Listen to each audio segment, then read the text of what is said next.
Lance McD, how you doing over there in Oklahoma? Danny says he's not sleeping, Lance. No, I'll tell you when Danny doesn't sleep when it's time to do the live stream. But after the live stream, I can't guarantee you that he'll stay awake for long. We hope you guys are enjoying the coverage. We're on race 47 of 63. Don't forget to smash that like button or dislike button. If you don't like what we're doing, that's fine as well. But hit that like button. It helps us out a lot, helps the algorithms. Share, share, share. We should have 250, 300 people. Jake Lasko, what's up, dude? Gary Steger says, that's my home chat. Zalt works. Yeah, it looks like a very nice track. So there is some talk about me coming over to South Africa. They wanted me to come next month for the finals, but I'm actually all booked up, so I couldn't do that. So I will, they may be talking about.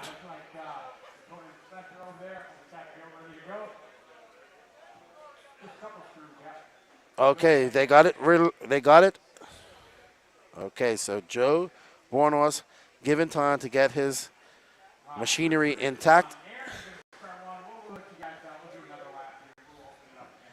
What's up? Yeah, we can get you. Let's come on over after. Hopefully, we can get Brent in to talk about this race after this race.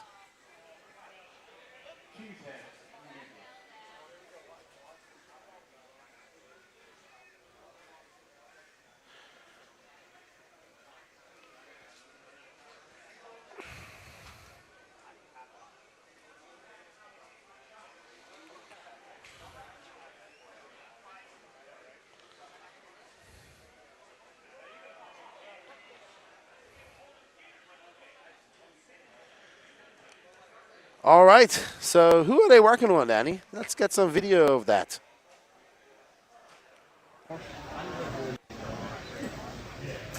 Let's see if we can do it. I don't know if this works anymore. Oh, no, that's not too good. Yeah, see? It works. That's not too good. Let's not do that again, Danny.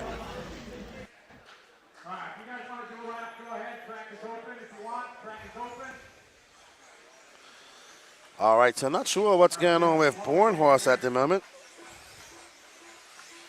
It has to be broke for taking that long to get it ready, so Bornhorst possibly not making the start. Okay, so we will see. We got RC Jason Ingram cheering on Aaron Kaufman.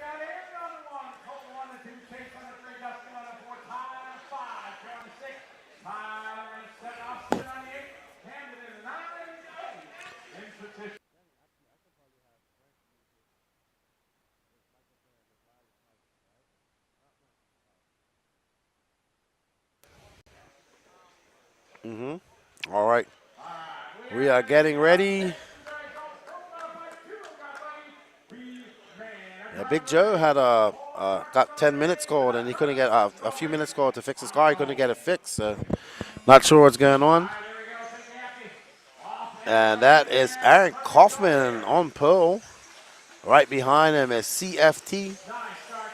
Chase Lemieux right there. So good clean start. Dustin Evans right behind him. Ty Tessman. Wow, that is some talent out there. Lemieux getting a little bit wide. That's going to allow Tessman by. So it's still Kaufman, CFT, Dustin Evans, Chase Lemieux, Ty Tessman. Bornhorst did make it out to the track.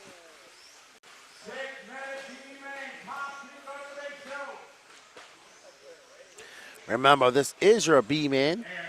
Top two need to bump up. You saw Evans look really good in his recent. Oh no! And the defense of justice has claimed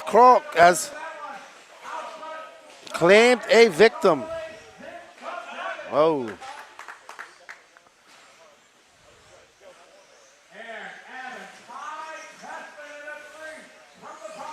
All right, so Kaufman still out front after getting smacked with defense of justice. Right behind him is Dustin Evans. So it's Kaufman, Evans, Tessman, Tollard, Fenster. Fenster on the move.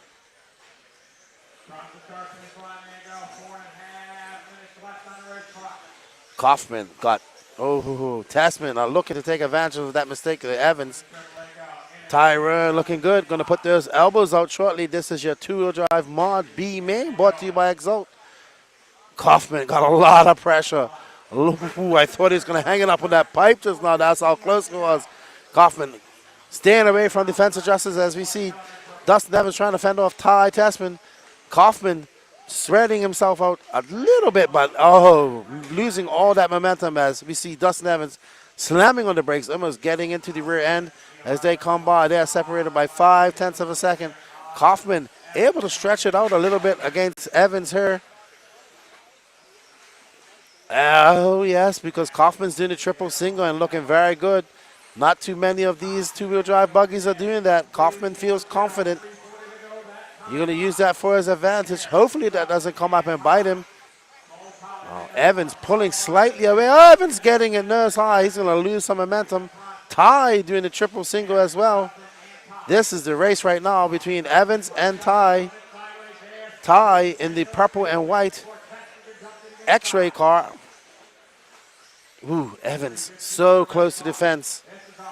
This is all boding well for Kaufman, who is just pulling away ever so slightly in front as Evans has to go into defense mode and try to block the attack, the onslaught of Ty Tessman, the invasion of the Canadian.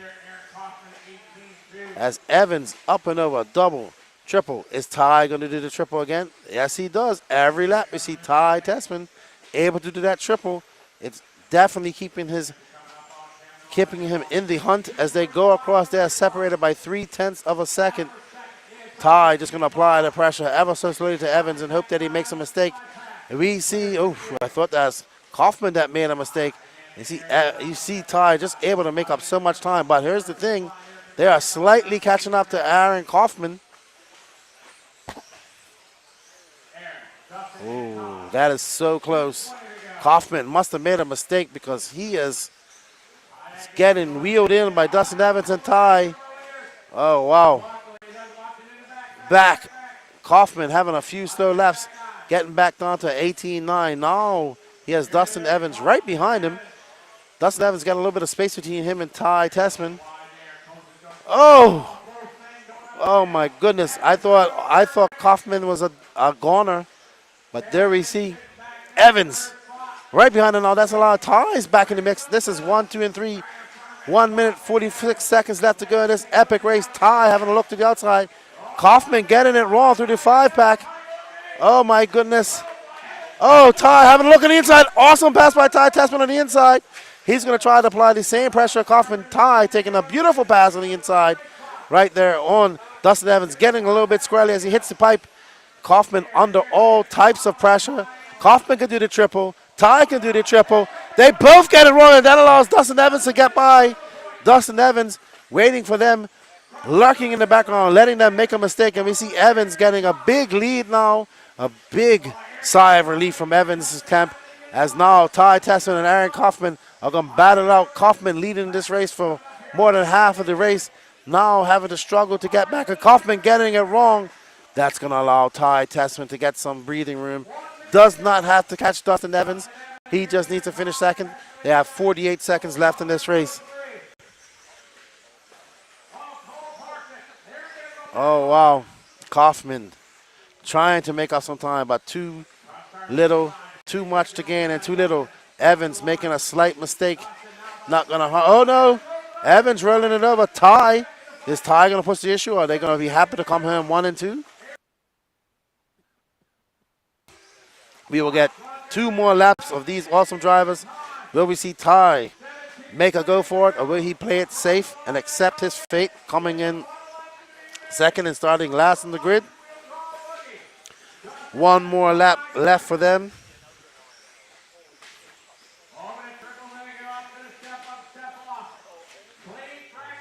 Oh man, what an absolute great race that was. Well done to Dustin Evans, well done to Ty Tessman. What a great race. Thank you guys, thank you gentlemen. Great entertainment just now.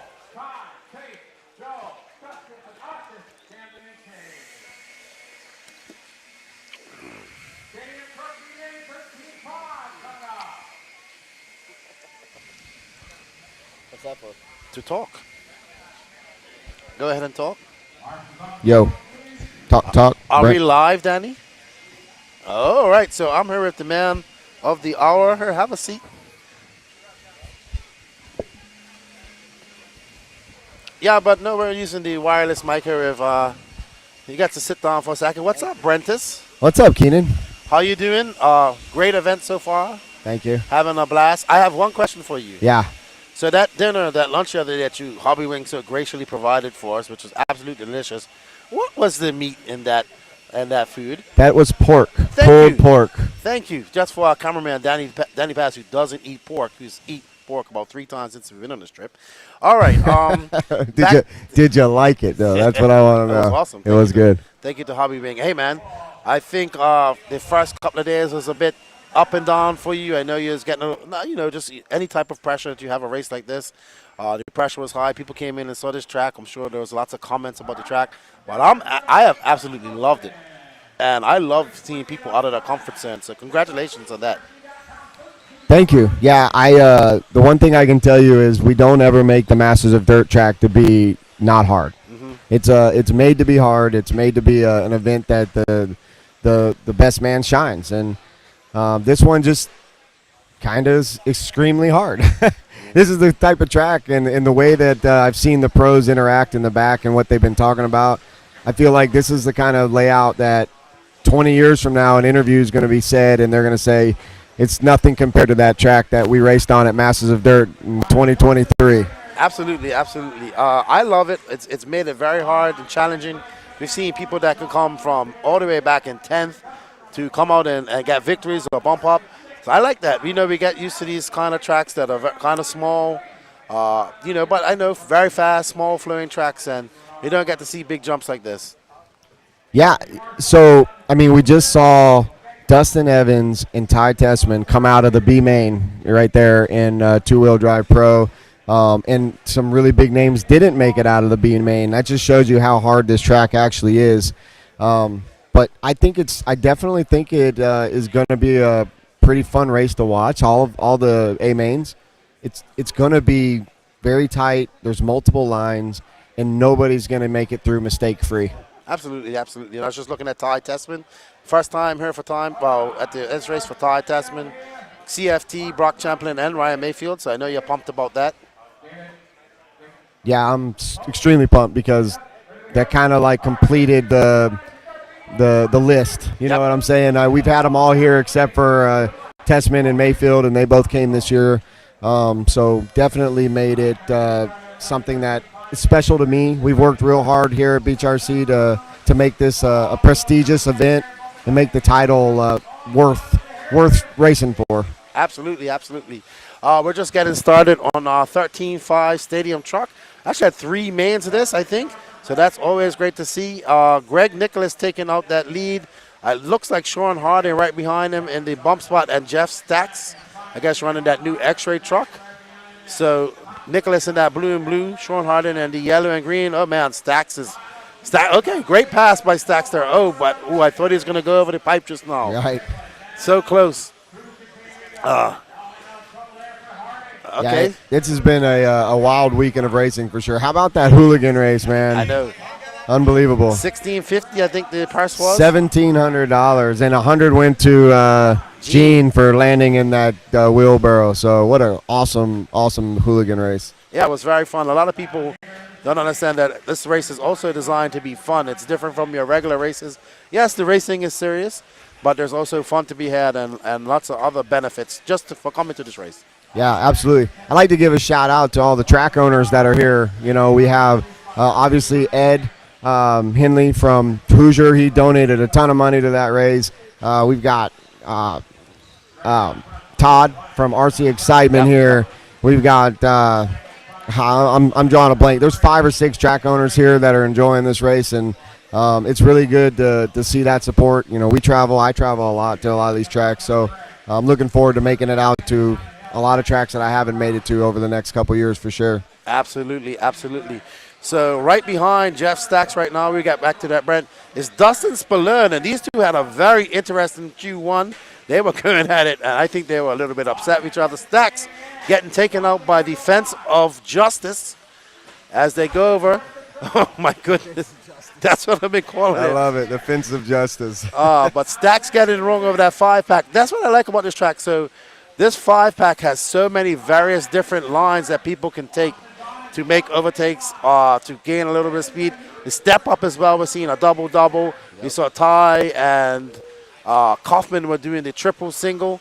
So I like multiple lines as well. And I've even seen people triple the tabletop. So there's 3 sections that are multiple lines. And like you said, the 5-pack has 3 different ways you can go through that successfully if you've practiced them for sure. That's why I think the racing's going to be so good, because there's traction everywhere. We don't have to worry about bite, and they can race all the way through the whole track. So they can pick passing lines. It's not single file where you have to wait for someone to mess up. So someone can actually make a move. I agree. I guarantee you're going to see more crazy layouts like this start to become popular after people watch this, just to make it a little harder. I guarantee you will see that. It goes back to what I was telling you before. Like I don't mind at all that people are upset that it's hard. I don't mind at all. Me neither. Speaking of great racing, here we have Nicholas in that blue car. Stax. Oh, Stax trying to go big right and jump right over him. But Nicholas fending them off. Nicholas is kind of leading from the start here. They have 2 minutes and 28 seconds left to go. There's Jeff. Oh, great pass by. Oh, no. But great sportsmanship. Great sportsmanship. They're waiting. Remember, they don't have to win. Dustin Spallone is about 8.9 seconds back, so they got some breathing room. Stax doesn't have to be going that fast, to be honest. He just messed up, and it looks like Spallone's there now, so you got to be careful. Yeah, exactly. Actually, Is that Spallone there? no, that is Porter. Oh. So he's good. He's got plenty. That's what I'm saying. He doesn't have to push it. But where's Greg Nicholas from? Is he a local here? He's from Indiana. Yeah, he's not a local. He's part of the AE team. To be honest with you, I don't know exactly where he's from, but he's not local. Indiana, my cameraman, Gene, tells me. Gotcha. So okay, excellent, excellent. Also, what we see here is a lot of short push trucks, 3 heats of that, 2 heats of mini truggy. It's hard to see. And no, the amount of mod cars here this weekend is impressive as well. Yeah, obviously it's a record number of entries for us, but this race, because the way we do the format to become the overall champion in both classes, you have to run at least 3, and then that short course class is the buffer. Like it's kind of your throwaway, if you will. So anyone can run it on both mod or stock to get points if they needed them. Not everybody exercises that, but they can if they want to. That's, I think, why we get a lot of the trucks. But the trucks are pretty popular around here. I see that. But we are on board because Jeff Stax and Nicholas are like going at each other here. Really, they are. Jeff Stax back out there in front. He is one thing I like about Jack. When I look at Jeff Stax, you know what I think of? Like, for some reason, like old school Dale Earnhardt type of guy. Never see him outside of jeans. Just like that. Always got his hat. Very aggressive on his driving. Very old school. Yeah, he definitely has that intimidator look for sure. I agree. So, but he's out there flying right now. Greg Nicholas going to have to settle for. Oh no, Greg gets it wrong. I heard that that Stax is getting it wrong. One of our best turn marshals out there, Bo Zarin. That kid He's been amazing. He is amazing. The kid's been amazing all weekend. And Justin Spallone is not too far back, but he's only got 6 seconds left. So there's Greg Nicholas making a trip down from Indiana. And Jeff Stax is going to take the win and bump up when he comes across the line. Oh, his body's all kinked up. So, remember, Spallone isn't too far away. Oh, we've seen some races come right down to the wire, too, at the loop, too. So this track has done exactly what it's supposed to do. Jeff Stackowitz, Greg Nicholas, Dustin Spallone, Sean Harding, and Carter Irish are your top 5. What's up, Jimmy Royal? So, Lefty, I want to know from you. I'm sure you've made predictions and whatnot. Who do you got winning?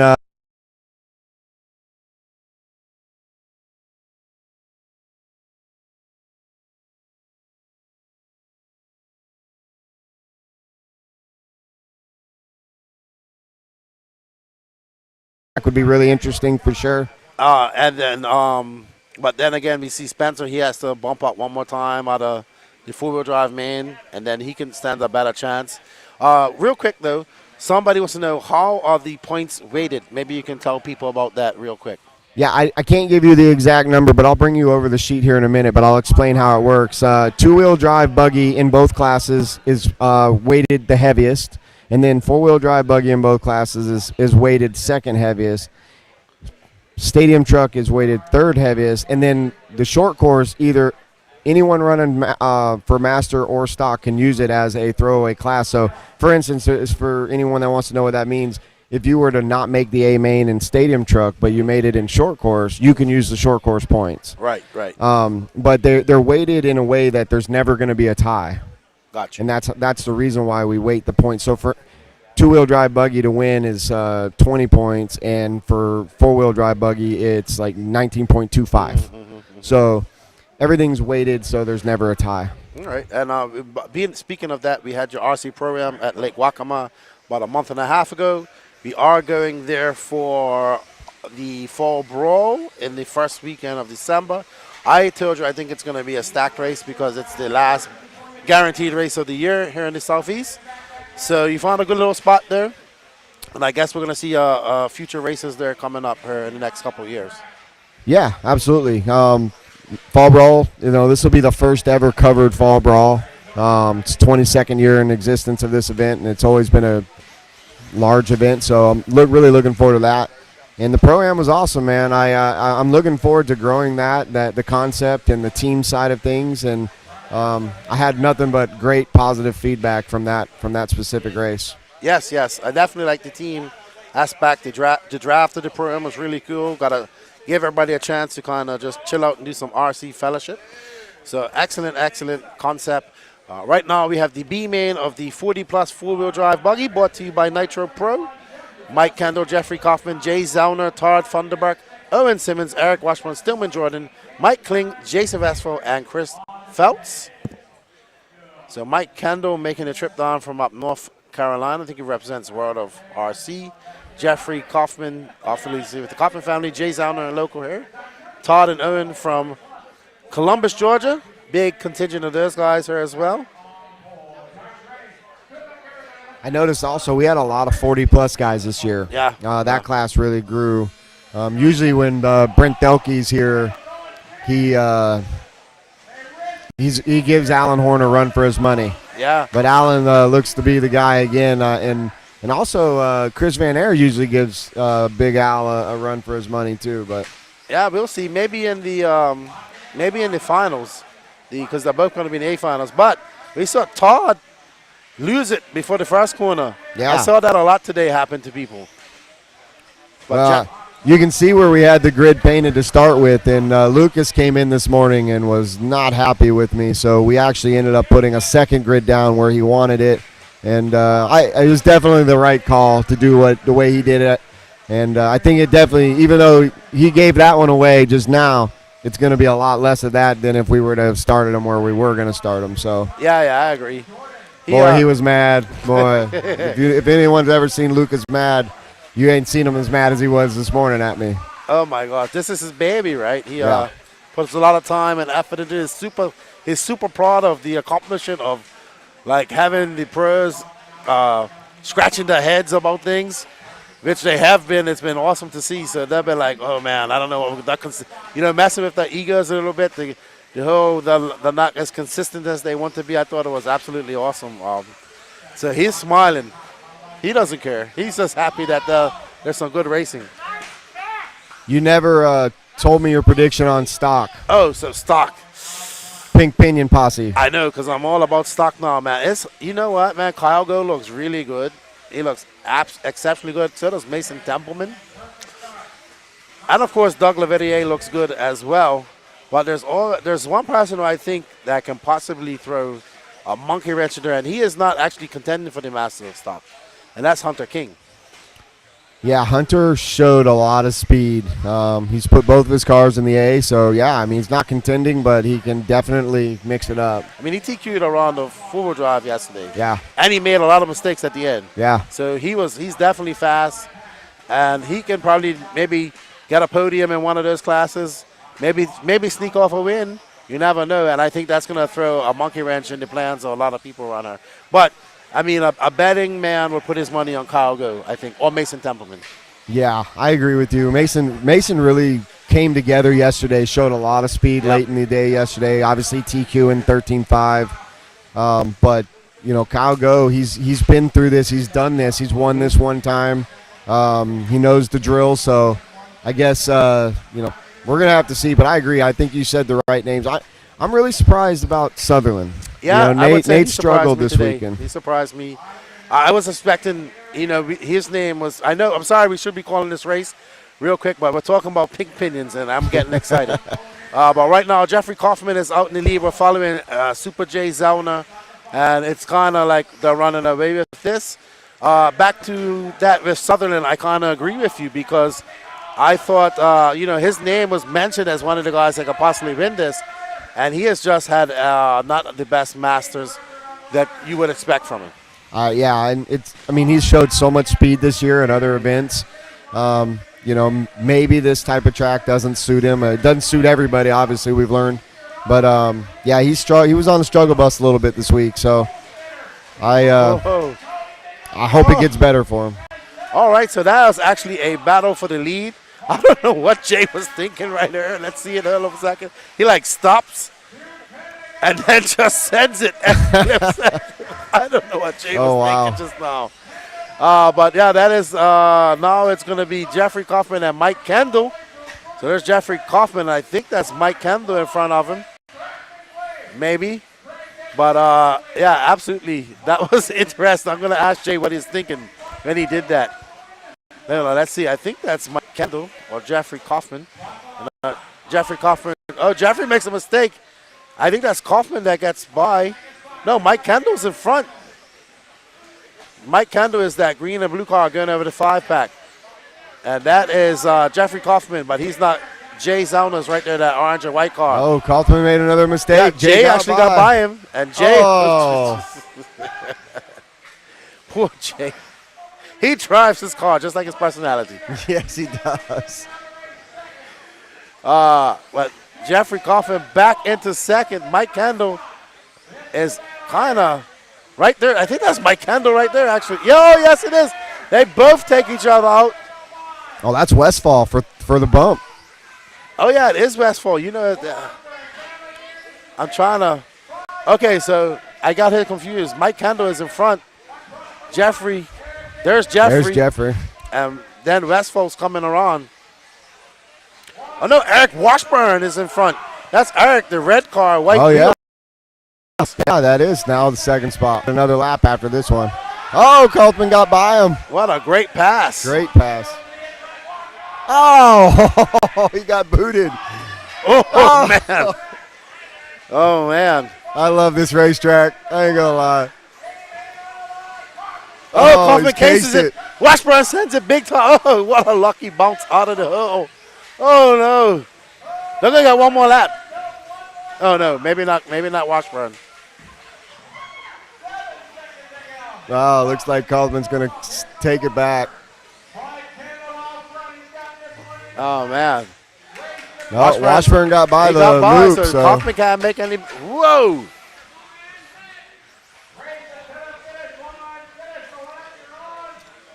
Jeffrey Kaufman's going to take it. Yeah, man. That's a popular victory. Good for him. That's awesome. That was a great race, too. There's Mike Kendall. Takes the bump into the 40-plus four-wheel drive buggy B-Man. Good stuff. So, yeah, Nate Sutherland, not as impressive as we saw.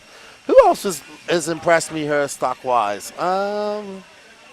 Toddy, he's been good. Toddy's been good. I mean, Very he's not good. running for the Master, but Right. he's done really good. So, all good. Yeah, Yes. I'm not too sure. I actually got to get all that kind of figured out. I got to go make the board. All right, well, thanks for joining us, Brent. Thanks for putting us this awesome event. We've had a blast. If you guys haven't put this on your bucket list of races to come to, you should, because you will have fun. We didn't have a fireball race, so somebody was asking about that, but they did have a party, and I wouldn't know because I was home in bed.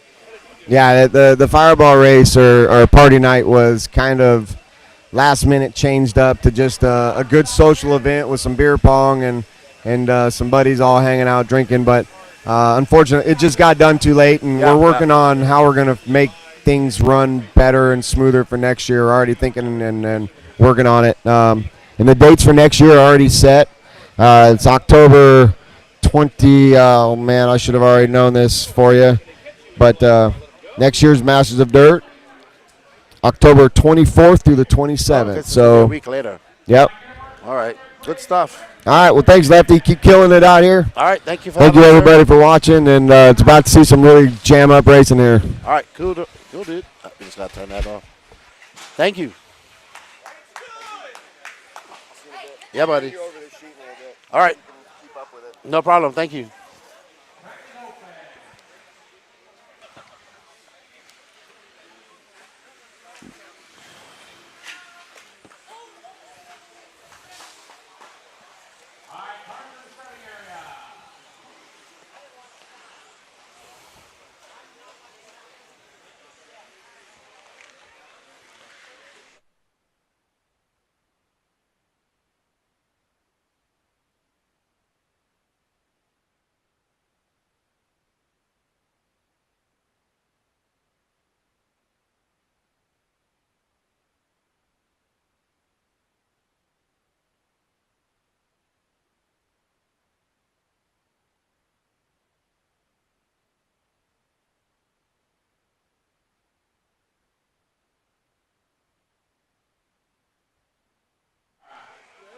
All right, are you guys ready for your 13.5 four-wheel drive B-Main Nate Sutherland? By the way, this is brought to you by Proline. Nate Sutherland, Andrew Kaufman, Greg Nicholas, Trent Walker, Nolan, Manchester, Sean Cross, Kenny Setzer, Talon Hanley, Carl Iris, and Kyle Paquette. Are you guys ready to race? There's Nate Sutherland at all green, yellow wheels. Like we said, we expected Nate to be in the A-Mains. Right behind him is Andrew Kaufman. We saw his dad win. Behind them is Trent. Trent getting it a little wide, giving us a 50-50 grind down the pipe.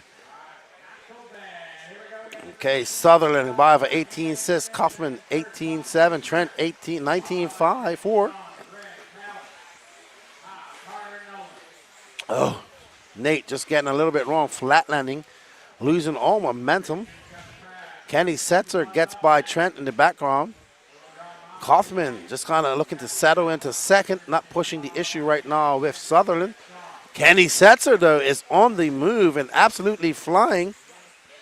And Kenny Setzer in that pink and yellow now takes over that second spot. Trent right behind him. So this freight train is coming, and I will tell you what, Nate Sutherland better be prepared because the train is off the rails and on its way. As Nate goes by in that green car, do you see Trent just latching onto the back of Kenny Setzer? Kenny Setzer in that yellow and pink getting a little bit wrong. Oh, Trent going for the pass over the double-double, but unable to make it. Trent looking in the inside. Trent, one of the most consistent racers in Florida against one of the top up-and-coming 10-scale and 8-scale racers in Florida, Kenny Setzer. Trent in that Corsa blue and yellow. And right behind them, another Floridian, Sean Krause, looking to pounce like a puma if one of these guys make a mistake. But Nate Sutherland is still out there looking pretty good. Trent is racing Kenny really good right now. Let's stay on this. Kenny has realized that he has Trent coming, has gone into a slightly defensive posture, trying not to allow him by. As we see Kenny getting it wrong, flat landing, and there we go. Trent making the pass, a great pass. Like I said, Mr. Consistence up and over that double, around the loop. You won't get the fast laps from Trent, but you will get consistent fast laps. Kenny going berserk there behind Trent. That's not going to phase Trent. He's a veteran. He's been doing this for a long time. He'll be as cool as the other side of the pillow. And there you see Kenny Setzer making a mistake and slamming it in the wall.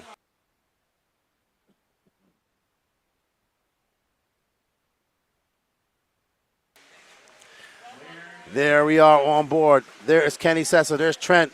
Trent out there just throwing on a 19 flat. Kenny putting on the afterburners. Nate walking away with this right now. Nate on the 18-2. He's got a 4.3 second lead over Trent. Trent not looking to push it too hard. Doesn't need to go fast right now. He just needs to be consistent. Checks up a little bit. Going to cost some time as he comes down the step up. Hopefully that lap traffic will keep Kenny Setzer at bay slightly. Trent coming by. Long lap for Trent, 19.3. So Kenny Setzer, though, putting on that nitro breast, and he is in the bay. Oh, no. Oh, unfortunate for Trent as a lap traffic, as a turn marshal was in the way, and now he's going to hit that barrier. He now needs to fully concentrate, put his head down, hit off those consistent laps, don't miss his lines, and get the second place that he deserves to bump up and race the A main. Trent thoroughly enjoying 10 scale, says he's going to do some more of it here as he goes up and over that step up, down. He needs to push the issue a little bit right now because Kenny is starting to pull away ever so slightly. Trent needs to just turn it up a notch. But you know who doesn't have to do that? Nate Sutherland. He's in the back. He's having fun, and he is leading this race.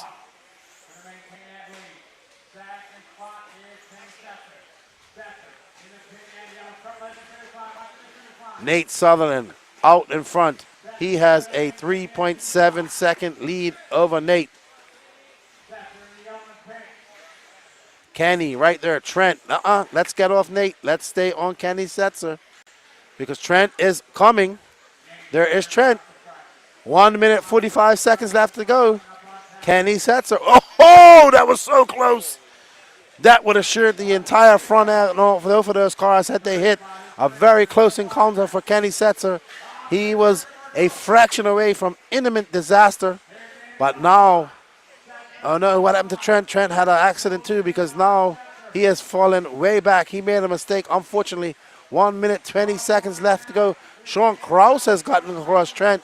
So Trent, third and fourth are no good for Trent. He needs to get up there and get a second, but out of contention now because we see Kenny Setzer coming up over the tabletop.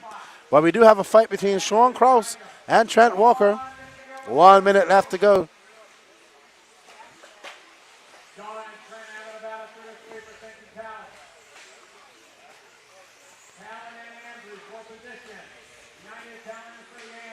There is Sean Krause up and down. Oh no.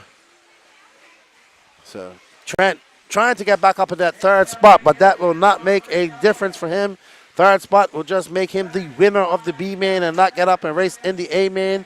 He had second place. I think he just relaxed a little bit too much. Made some mistakes in the 5-pack, and that caused Kenny Setzer to capitalize on that. Nate Sutherland looking comfortable out there. 21 seconds left to go. Looking to lead this from lights to flags. Don't go anywhere, anybody. Coming up next is the Mod 4-wheel drive buggy B main, I think it is. I could be wrong. Or open main.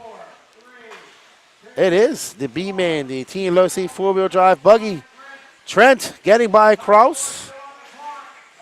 He needs a big mistake from Kenny Setzer. Oh no. Trent getting it all wrong. Nate Sutherland, Kenny Setzer taking the bump up. Oh, you didn't say anything. Dalton goes, told you. Okay, so Kenny Setzer won. Beat my guy. Beat my horse.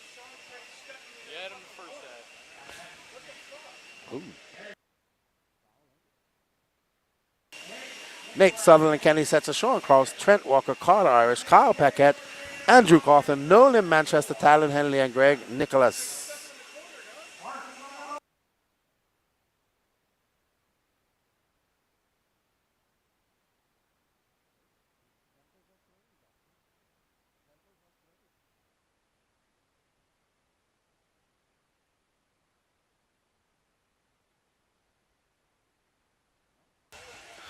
Things are heating up here at the we are race 50 of 63.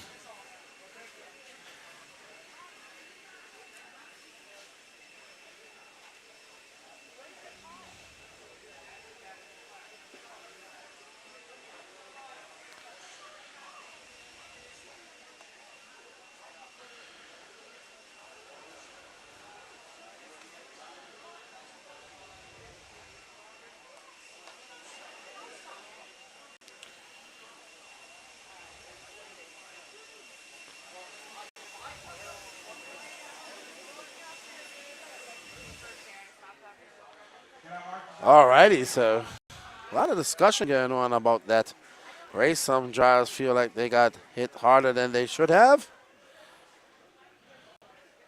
Rory Holler goes, I've been looking for my charger cord all day. My beautiful three grandchildren or 3-year-old grandson hit it. Funny stuff like that. Actually, let me switch out mine too.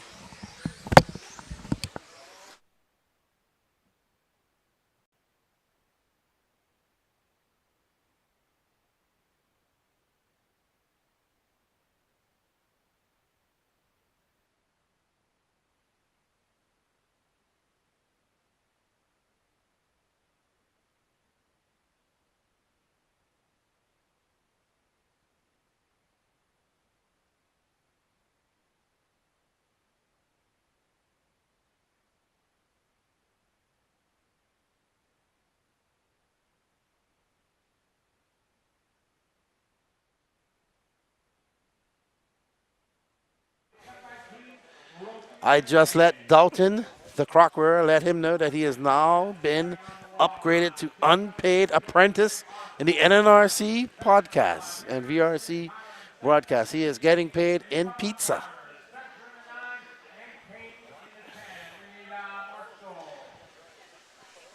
Up next, this is the Team Leslie four-wheel drive buggy B main. You see those names there: Lee Setzer, Chase Lemieux, Joe Bornos, Austin Cracknell, Spencer Hackett, Aaron Kaufman, Tyler Fencer, Dustin Evans, Spencer Rifkin, Cade Burnett. Whoa, this is going to be a barn burner. Don't go anywhere, anybody. Hit that like button while you're there. Hit that like. Show us some love. Who do you think is going to take this win? Look, Andrew Knight is saying SR, Spencer Rifkin. Woo, we can feel the tension in the air. On the tone. Oh, Lee getting it wrong on that double. We've seen every level make that mistake. Joe Bornos right behind it. Chase Lemieux. Woo! Second generation driver. Been one of the most consistent and best drivers for X-Ray this year in the North America when it comes to 10 scale. Looking to bump up to that A main. Right in front of him is the Floridian, now residing in Virginia, making Adrenaline Race RC Raceway his home. Lee Setzer just gets it wrong. That is going to allow the young Chase Lemieux by, and Lee getting it wrong on that double once again. Joe Bornhorst is behind him. S-Rex riding all on the back of Joe Bornhorst in 10 scale, but right behind him is his teammate Spencer the Heck Hackert.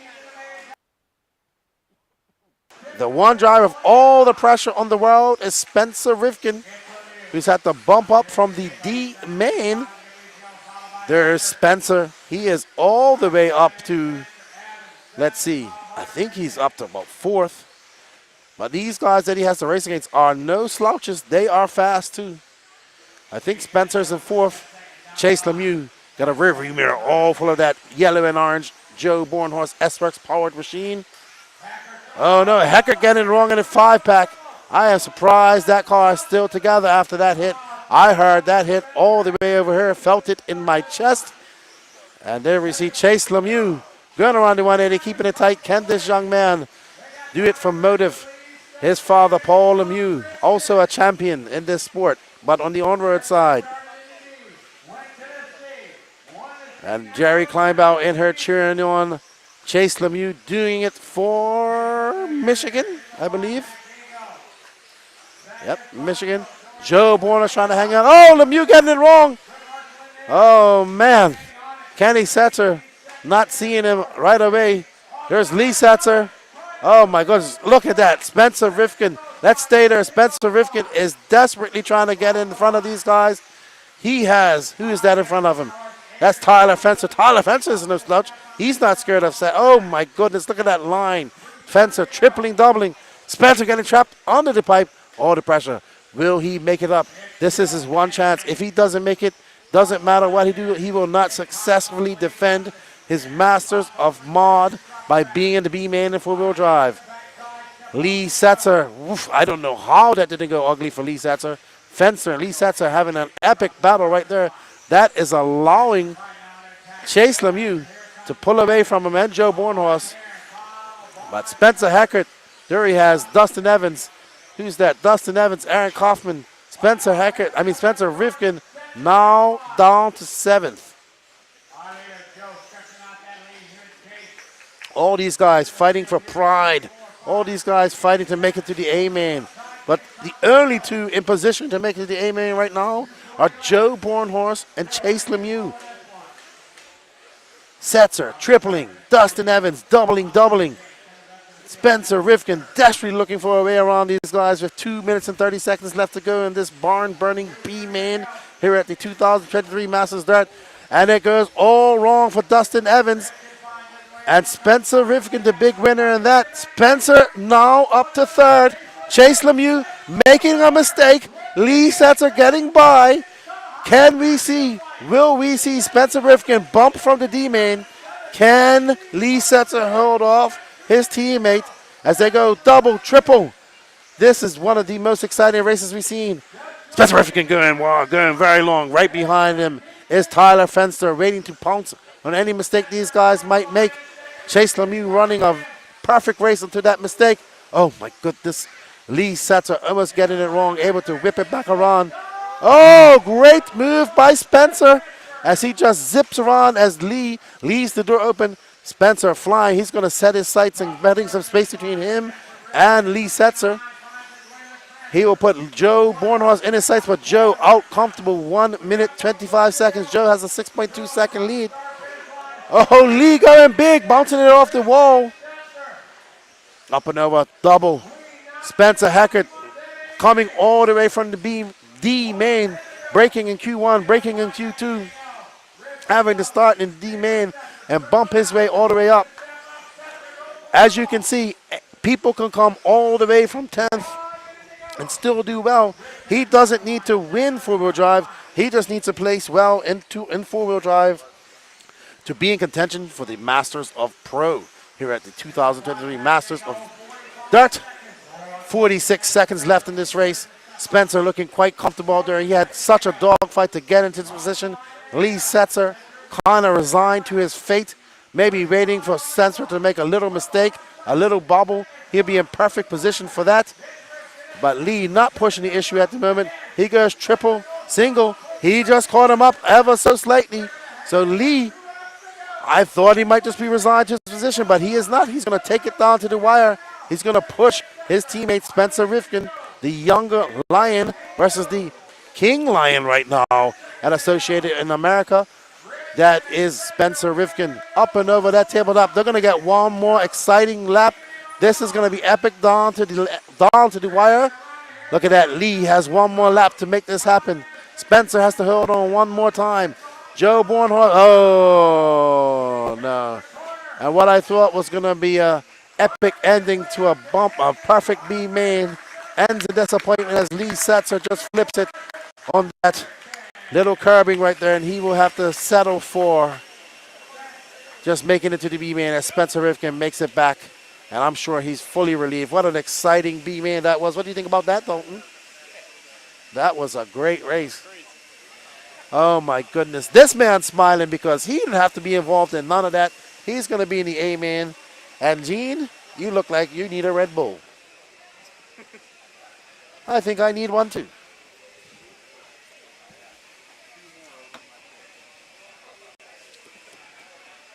Oh man, I need a sip of Red Bull after that race. Poor Chase Lemieux. I was rooting for him and unfortunately not able to keep up in that position and bring it home. So unfortunate for young Chase. But he's only like, what, about 15? So he's got a long, illustrious career ahead of him. He's definitely on the right track. And we're looking at Dave Burkett and Blake Baker, who made the flight up here. Baker on his phone, calculating something, probably looking for invisible speed. I'm just talking about him.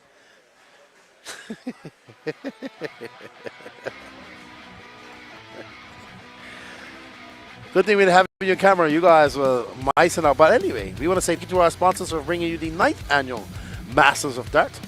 They are Exalt. This is also presented by Proline, Ultimate Racing, Nitro Pro, ProTech RC, TLR, Team Lucy Racing, RC Project, Backtack, S-Works, J Concepts at Nut, Hobby Wing for the delicious lunch that they provided yesterday, the Pork and All, Factory Tracks Racing, True Form, Racecraft USA, Assault RC, BeaterRC.com. I want to thank Danny Paz, Gene Strout, and Dalton for all their work today. They are bringing you this coverage. WRCE, we do RC Media. Up next is the first of our A-Mains. We're on race 52 of 63. So we got, well, we're good. We're at a good clip. We got 11 more races to go. Excuse me? Oh, no, but these are 10-minute mains. Six-ish. Yep. And trophy presentations. I want to thank you all for joining us. We greatly appreciate the support. He's got a 5-mil battery.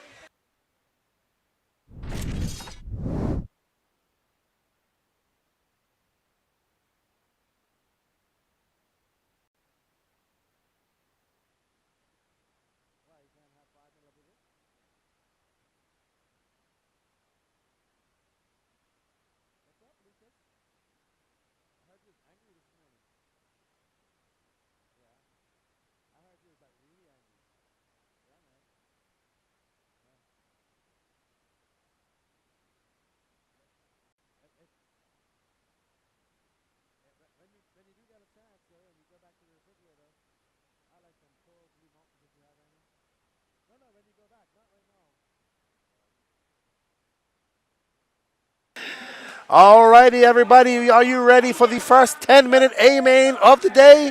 This is the SRX 21.5 two-wheel drive buggy. Shout to Galante, Sergeant Pearl, Robbie Lynn, Peyton Bacon, John Coleman, Dean Howard, Bill Colster, Sierra Lawson, and Dennis Harvey. This is your A-Main. Let's get ready to rumble here at the Masters of Dirt. And they're off. That is the blue car, Shelton Galante. He took 3 TQs yesterday and today. Friday and today. And that all blue car was mistaken for Dakota Fenn by our photographer. Was mistaken by the great photographer, by the great Danny Paz. Shelton Galante became Dakota Fenn for 7 hours in the virtual world. But Shelton losing that lead. Peyton Bacon out front and that, thank you, sir. That black, white S-Works, I believe it is. Beautiful looking car back there. Shelton going for the all blue.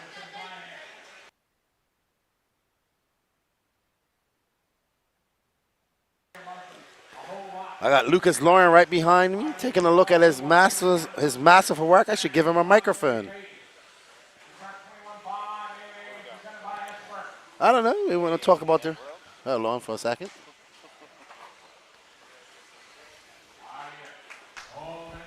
There you go. Hello, internet world. Oh, it's the man of the weekend, the designer of this beast. That's right. I think qualifying is tough. Practice was tough. It's still tough out there. However, you can't say this track hasn't made for some pretty good racing. Absolutely. We just saw some good racing just before this. There's been some great racing. Spencer Rivkin bumping 3 times. From the D-Main. I was almost thinking he was out for Masters, you know. Yeah, me too. If he didn't bump, his Masters run was basically over. Yeah, he wouldn't have went back-to-back. I bet you he does want to go back-to-back, but... he's looking pretty good. He is. But Shelton Gallant in that blue car, he's still out front. This is our 21.5 two-wheel drive buggy A-Man brought to you by S-Works. 7 minutes and 50 seconds left to go in this race. So, yeah, definitely this track has thrown the top pros in America for a loop. I loved it. You know, it's great to see them guys scratching their heads and a little bit bewildered. Wanted to go faster, but, well, you know, just it comes down to, like, I don't think, yes, setup is important, but it came down to just picking your lines and being perfect at the end of the day. Yeah. The guy who wrecks less probably is gonna win.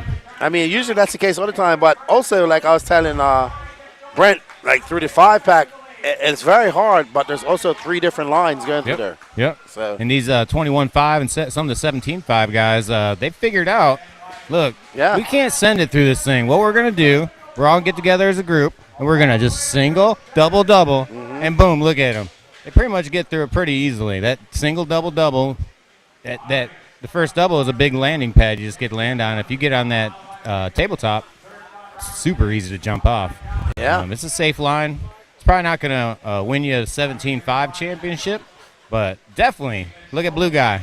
Got through that like a champ. yeah, and he's leading, so it doesn't matter. Who is He's that? got 6 minutes and 30 seconds. Is Shelton Galante, Dakota Fenn's skinnier, older twin, apparently. All right, Lucas. So there we see. What do you think about all these top pros coming down here this year to take part in the Masters of Dirt? Do you think it's taken a while? You know, I'd say the last couple years, Masters has just been blowing up. Yeah. I mean, we were getting a lot of the top pros already for the past few years, but we never got really all of them. This is the first year that basically everybody was here. I think just except for Cavalieri, probably the only missing name we have. Yep. Really. So to have a D main of pro class with big names in a lot of them, you know, there's big names in the D and the C and the B. Absolutely. Absolutely. So I've heard a lot of feedback, kind of like secondhand, and you know, it's really mixed. But I'm glad that the pros were challenged and they weren't just given some cupcake to eat. They had to you know Work go for and it. hunt their meal and kill it and eat it. Yeah, pretty much. That's what they had to do. Pretty much, yeah. All right. So to hear that the pros are truly challenged, I'm pretty happy about it. It's kind of like mission accomplished for me. I made this track to do exactly what it's doing right now. Yeah, basically. every time I look at you, watch out there, you're sitting there like you almost have your arms to your side, you're just sticking out like that. Like, I'm so proud of this. yeah. No, I am proud of it. You know, can't please everybody. I'm sure not everyone loved it, but it is what it is. And I had a good time. I got to race first time I raced in about a year and a half, and I had a great time driving this track. Kind of brought me out of retirement, honestly. To me, I love the challenge. Give me a good challenge over something that's just easy. We race all the time, you know. A lot of us hardcore racers, we're racing all the time, 3 weekends, or we're always involved in RC or something. So to have a good challenge once in a while, there's nothing wrong with that. All right, so while we were talking, I've been following the action. Peyton Bacon has gotten out to first as him and Shelton Galante had a bad lap. And he comes around at 33.5. He's going to have to put his head down. We see Bacon just going up over the 5-pack. Shelton, Bacon making a mistake. Oh, Shelton cannot capitalize. Oh, man. It's 21.5s. Perfect. I think this is the perfect speed for a beginner, in my opinion. And we should really focus on this type of class, promoting it to new people. 21.5, two-wheel drive. It has enough power for someone to learn. You have to learn some skill. And, I think it's perfect. And then if they wish, they can go to a mod or stock. Probably go up to stock. I think next. 21.5 is a true stock class. Yep. And 17.5 is like to call it a stock mod or stock Spec spec mod. or spec mod, yeah. So 17.5 has gotten really ridiculous these days. Some of these 17.5 guys were hitting lines that I was hitting with my mod car. So it's pretty impressive, but 21.5, in my opinion, is kind of like what stock used to be back when they had brush motors and nickel metal packs and stuff. It's definitely slow. You got to learn to drive first before you're allowed to have all that power. Absolutely. But guess what? Shelton Galante, he's getting the power down. He's trying to chase down Peyton Bacon. Bacon getting it wrong on the start-finish line. Galante he needs to finish first. It's not about bumping up now. This is the A final. He's got 2 minutes and 36 seconds left to go. He wants to win. He doesn't need to bump up or get second. He needs to win. Bacon just kind of backing it down a little bit. Notice that, oh, Shelton just getting it wrong again as he does a donut. So losing a little bit of traction, Shelton is probably getting a little bit heavy on the throttle. Nervous. He's got 2 minutes and 10 seconds left to go. Bacon must have made a mistake. Oh, no, you can see by the body language and the facial expression of those drivers when they make a mistake. 2 minutes left in this race.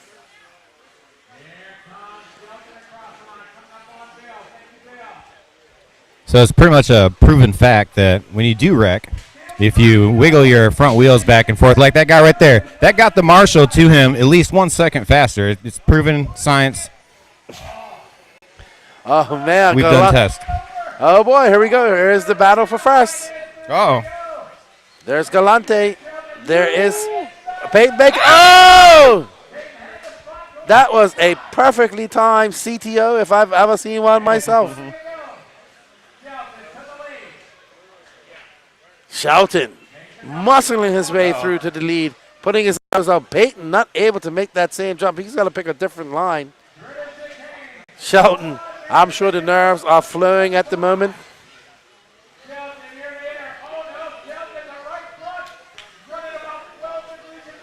Oh no, Shelton's car's broken. Shelton gonna have, oh my goodness. Shelton's car's broken. Can he limp it around for 2 more laps? Peyton Bacon's right there. Come on, Shelton, you can do it. All those TQs. All that horror. Peyton Bacon going for that big jump.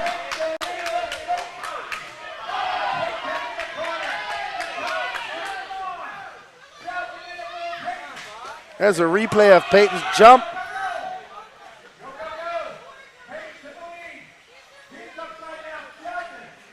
They're going to get 1 more lap here. Oh, Shelton going wide. Oh, come on, Shelton, you can do it.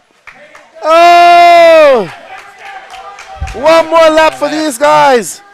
Oh, Peyton getting it wrong. Oh, Shelton. Single. Oh, no, Shelton getting it wrong. He's going to have to send it. Oh, come on, Shelton. It's not over till it's over. Oh! Peyton, Shelton. Come on, Peyton. Oh, Shelton got wide. Oh! Oh, no.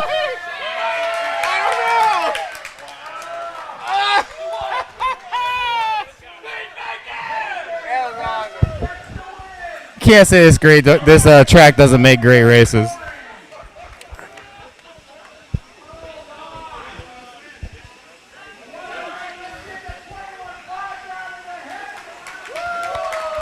Are they doing trophy presentation now? Let me get a quick interview with them guys. Have them with the winner. Well, both of them, Peyton and Shelton.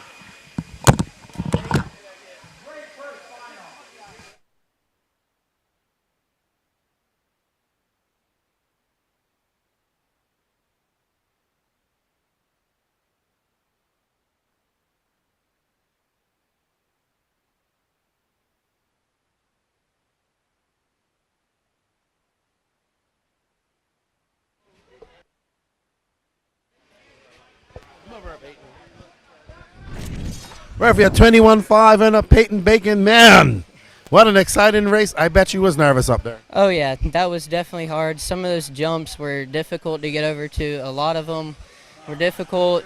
We were neck to neck half the time and then got him just by a hair after a wreck. But it was close. Congratulations, you win 21-5 here at Masters. Good to see. And, yeah, man, great race. Thank you. That's Peyton. Come over here, Peyton. Nobody can even see you. Peyton Bacon, your 21-5 winner at the 2023 Masters of Dirt.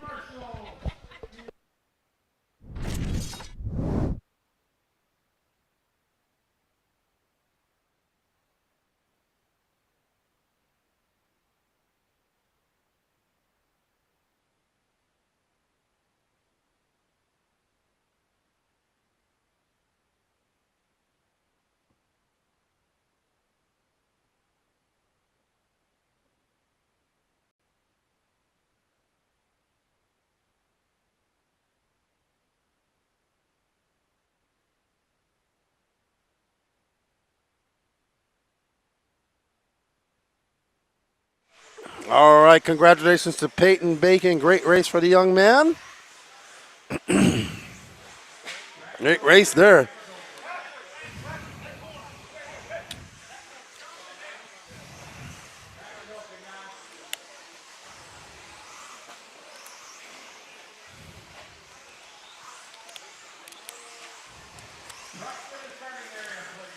We thank you guys for tuning in. Up next is your Track Tack 4-wheel drive 10 scale truggy.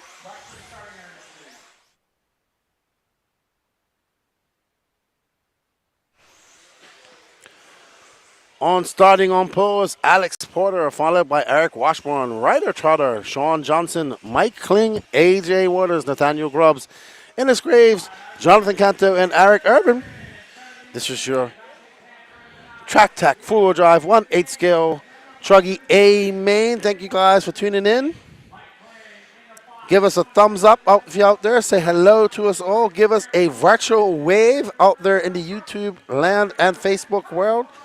Say what's up. Who you guys picking in this race? Alex Porter, I think he TQ'd all 3 rounds. We don't get to see much mini truggy here in action, so this will be good.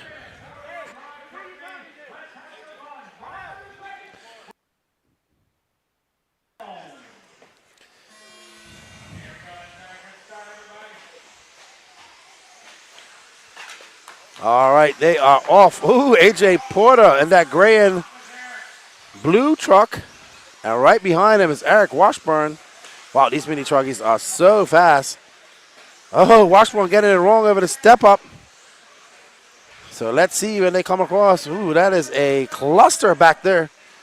Alex Porter for 21-3. Right behind him is Nathaniel Grubbs. So let's stay on these guys for a bit. Grubbs getting a little bit wrong as he touches the pipe. So Grubbs trying to chase down Porter. Porter trying to hold him off. Porter got his mini truggy dialed right in as he comes across there. It was a 22-1, a 20 flat for Grubbs. So Nathaniel is on it. They are separated by 3.8 seconds. Oh, look at that truggy looking so nice out there. These are probably the best trucks for these conditions, I would say. Up close up of Alex's truck. Looks so pretty out there. I love that primer gray paint as he comes up and down Mount Myrtle. That was a 22 flat for Nathaniel, a 20.6. Nathaniel getting it wrong, and that is Ryder Trotter. Now, whoa, Ryder. And that's AJ Waters right behind him. Both of them getting it wrong. So that is 3rd, 4th, and 5th right there. Let's stay on that race right there. Ryder Trotter out front with the yellow wheels. Right behind him, AJ Waters doing it for Phil Hurd Raceway. Getting it wrong. Ryder representing Florida right now at this point. Up and over the step up. But does anybody have anything for Alex Porter? Woo. AJ getting it wrong and getting into that pipe. Can Ryder chase down Alex Porter and make it a race? Let's stay on Ryder, Danny. Ryder going big over there, but always just he can make out so much time, but then he kind of throws it all away, and he can't do that. He got 7 minutes and 44 seconds left to go in this race. He needs to just put his head down and chase down Alex Porter, because I think Ryder is the fastest mini truggy driver out here. He's able to put on some impressive laps as he goes double, triple, big time. That was clean for him. He triples that. Now we see Ryder just putting his head down, going up over that double. Doubling again, that tabletop.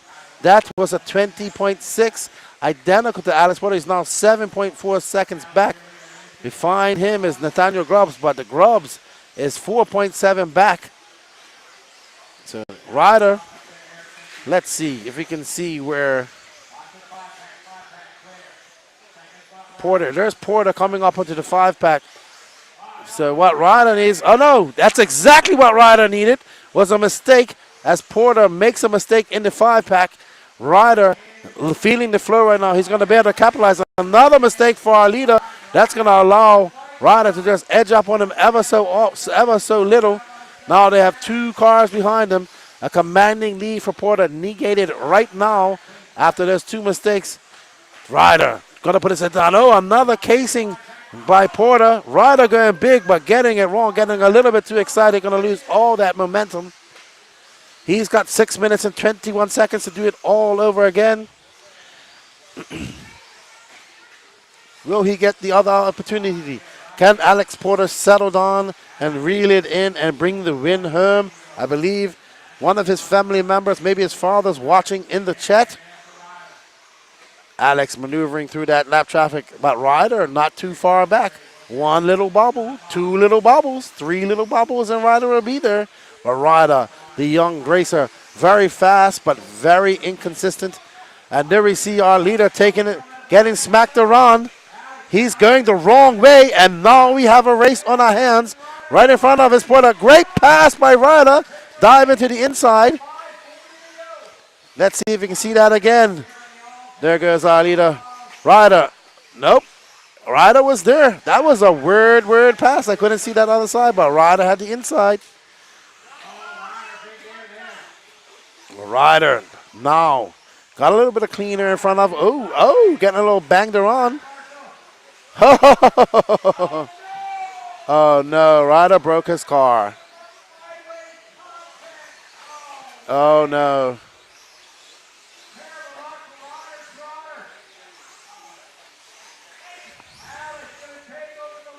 Oh no, poor Ryder broke his truck.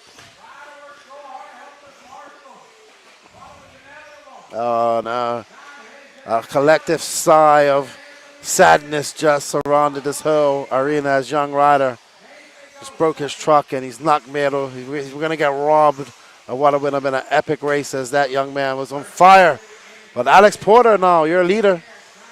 And he can now just back it down a little bit and cruise to victory, hopefully. But he really can't because Nathaniel Grubbs is now coming back from an oblivion. This is the ebbs and flow of racing. The highs and the lows, the emotions. Alex Carter still out front. Ryder Trotter showing his emotions. Unfortunately for Ryder, as we see him choking back tears. Normal for a young man like himself.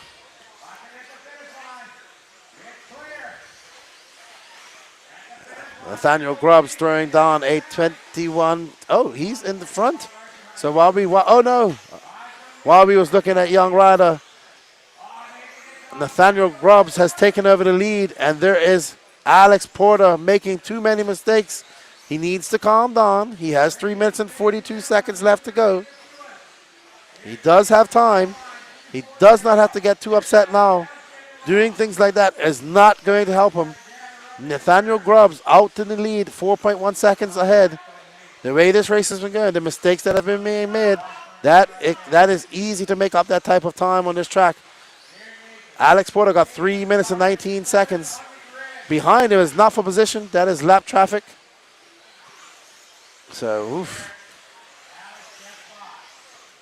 Alex needs to just get away from that red car, clock off some fast laps, get by this yellow car. There's Nathaniel Grubbs. He is, oof, that was so close. Grubbs, oh my, that's not going to be good. Not good for Porter. Unfortunate for Porter way out there. Still got time, plenty of time left that he can make up this. 2 minutes and 45 seconds left in this race.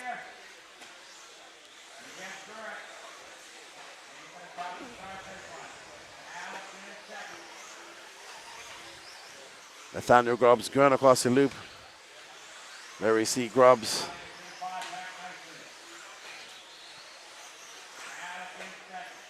We are following that red car. He is down in fourth, Danny. No. Nathaniel is going over the 5-pack now. Okay. 2 minutes left to go in this race. Nathaniel Grubbs out to a decent lead. Nope, that's not him. That's our second place, Alex. Nathaniel Porter has a... Nope. Let's just follow our leader. He's putting in some clean laps. Let's just go wait on the start grid right there. Nathaniel Grubbs is coming under you now. There you go. There's Grubbs in that white and black mini truggy.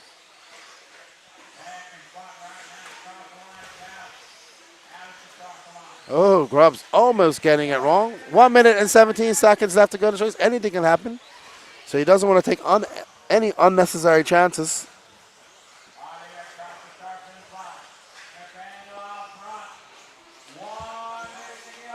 1 minute left in this race. 9 minutes down, 1 minute left. This is your Track Tech 4-wheel-drive 10-scale truggy. Amen.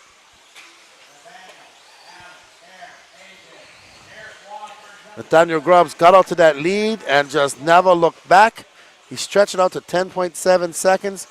Alex Porter, took the lead early out, had a battle with Ryder. Ryder unfortunately broke during that battle. Nathaniel Grubbs just waited in bay and took his chance when he could. And with 29 seconds left to go, he'll get maybe 2 more laps. Maybe. Alex Porter will not get 2 laps. His race will be done.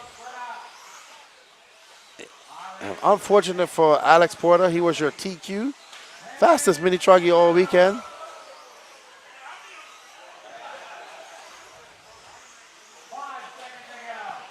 So Nathaniel going to get 1 more lap. Alex will be done at the line.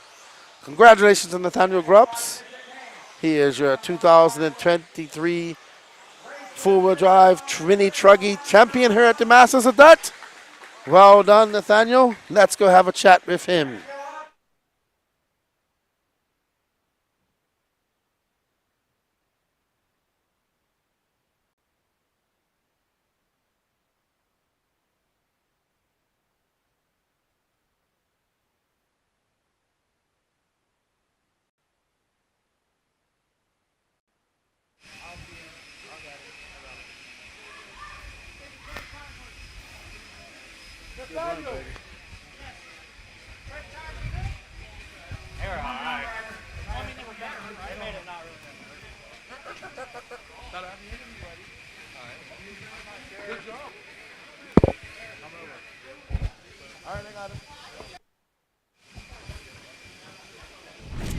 I'm here with Nathaniel Grubbs, who just took the victory in four-wheel drive truggy. How you feeling, man?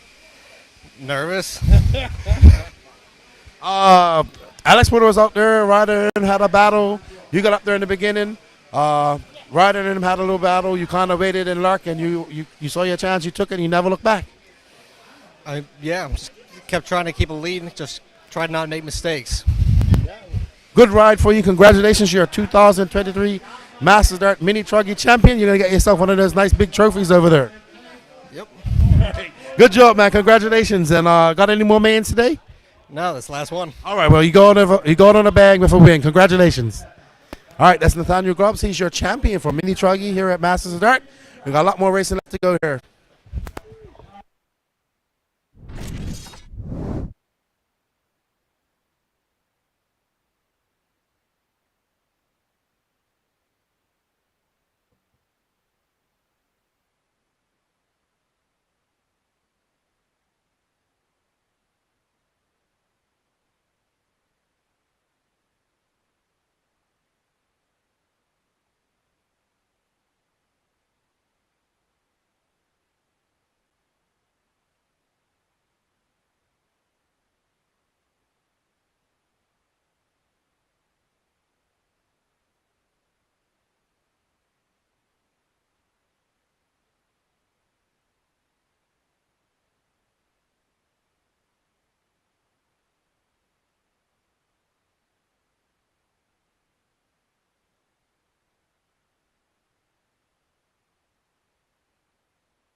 All right, everybody. This is your Reedy 40 plus two-wheel drive buggy. A-Man, Al Horn, Chris Van Air, Paul Wynn, Robert Meyer Jr., Otis Christian, Dave McEwen, Edwin McTorris, Jason Westfall, Tom Sherman, and Chris Dosek. Are you ready to rumble? Because we are here at the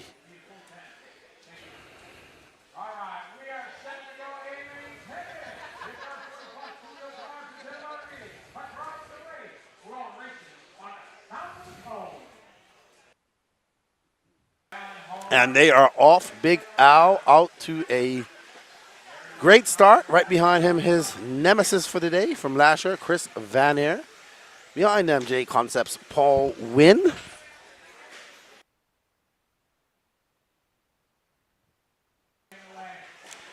Paul Wynn getting it wrong on the step up.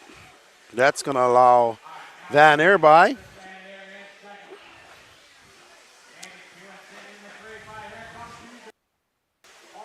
Dave McEwen up to third. Him and Paul Wynn having a good battle right here. Dave in the blue and yellow. McKinn in the... Oh, Paul getting it wrong. That's going to live Dave by... No, that's not Dave. That is Otis.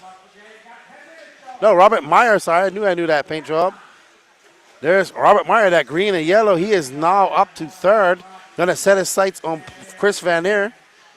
Paul Wynn trying to hang on to the back of him, but you know who isn't looking back right now? It is Al Horn. He is absolutely flying. He isn't even in shot anymore. So Van Air, we are on board with Van Air now. He goes double, single, double. Not the fastest line, but probably just pulled that one out as he saw something he didn't like. And there is behind them Paul Wynn.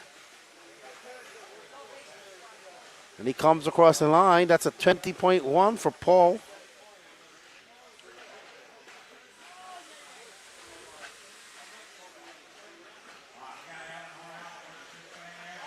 Well, Paul getting it a little bit wrong as he takes it up that step up over the tabletop through the doubles of destiny. As they go around the 180, Paul staying far away from the fence of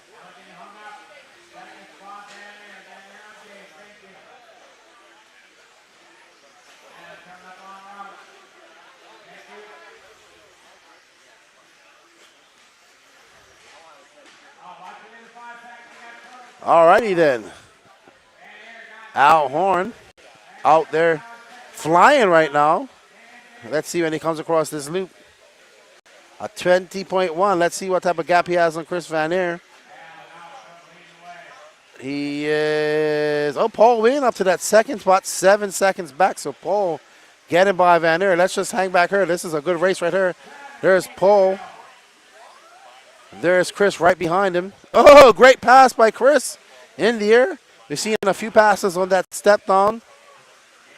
Can Chris make it stick? Can he put his head down and chase down Al? He has 7 minutes left to go in this race. Al way out in front, though. You can see Al just going up over the tabletop back there. About a half a lap ahead of Chris Van Air.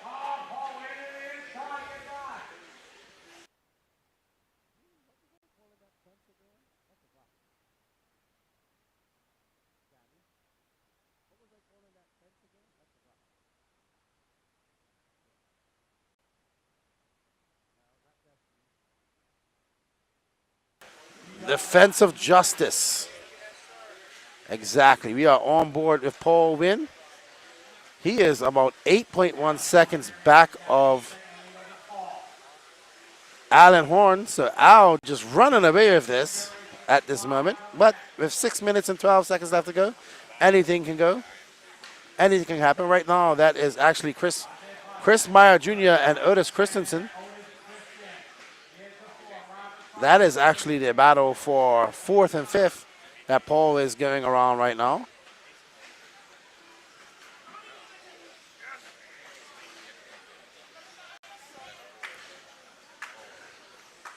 Up next is the, you don't want to miss this one. Up next is the 17.5 Two-wheel drive buggy A-Man brought to you by Pro Line. Oh my goodness, it's about to get real up in her.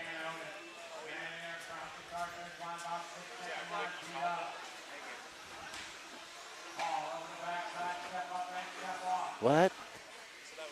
I know it was good. Oh yeah, yeah, sure. Just come on down. We got this mic right here. Toddy. One of my friends. All right. Chris Van Aer is currently in second. He's trying to chase down Paul Wynn. But he is quite far back. He's 6.9 seconds back. Al Horn really just kind of running away with this. Not making it fun for anybody. I'm not sure what size pack they're running. I'll find out for you after hours.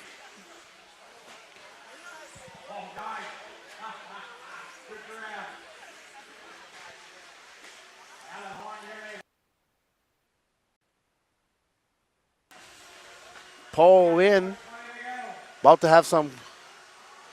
Nope. Oh, someone getting it really wrong coming off there. Chris Van Aer, 4 minutes and 12 seconds left to go in this race. Chris is 7.3 now, 6.9. Back from Paul. Oh, he just jumps out of there. He was going to get stuck.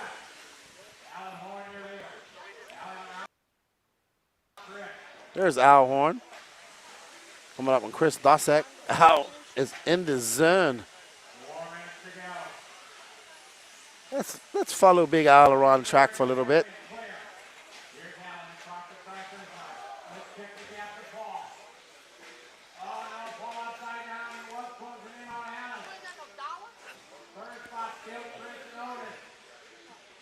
You know what, Danny? We're going to have to find Paul Wynn. There he is. And there's Chris Van Aer.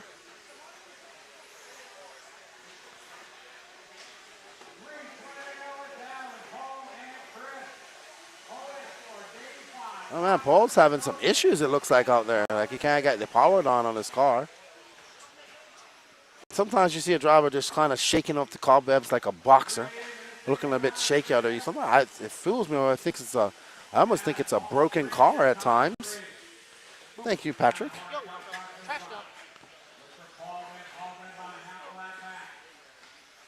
Paul Wynn now going over that tabletop through the doubles of destiny coming around. Let's see what that guy, but it's big. He's not in trouble. He's just cruising, probably consigned to get in second because Al Horn is just absolutely flying out there at this moment.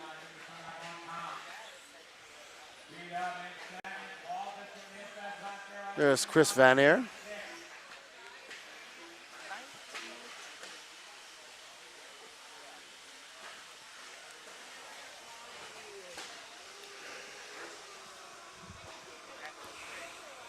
They're sending on tires, Danny.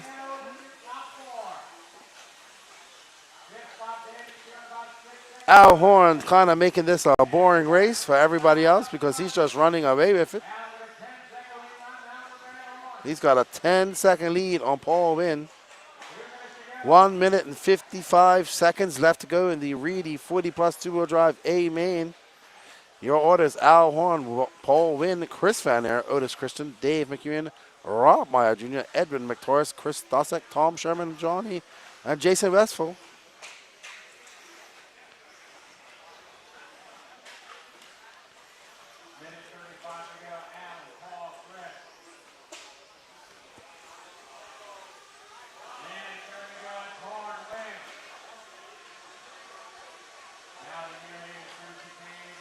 Oh, that's getting some warm-up for his four-wheel drive race, I'd say. I think he's made almost all his A-mans today. We want to thank you all for joining us. 230 people watching at the moment. Only 40 likes on this, the Beach RC group. So hit that like button. Smash it. Smash, smash, smash away. Comment, comment, comment away. Subscribe, hit that notification. If you don't like what we're doing, hit that dislike button. That helps too. Paul Wynn, 21 seconds back of Alan Horn with 40 seconds left to go. He doesn't want to mess up too much because Chris Van Aer is very far behind, actually, when I'm looking at it. Actually, not too far. Chris Van Aer now 2.1 seconds back. So Chris Van Aer is right there. Second is in his grasp. He waited through the very last 2 laps to make this exciting again. Chris Van Aer has Paul Wynn in his sights. He's tracking him like a tracking falcon. Can he take him? Paul Wynn. I absolutely did so. Oh, no. Paul Wynn's still going to get the pass, though. Chris Van Aer gets the pass, sorry. Paul Wynn goes wide. That's going to be it. So Chris Van Aer finishes second, Al Horn first. Right at the end, well done to Chris Van Aer for never saying die. And good job to Al Horn.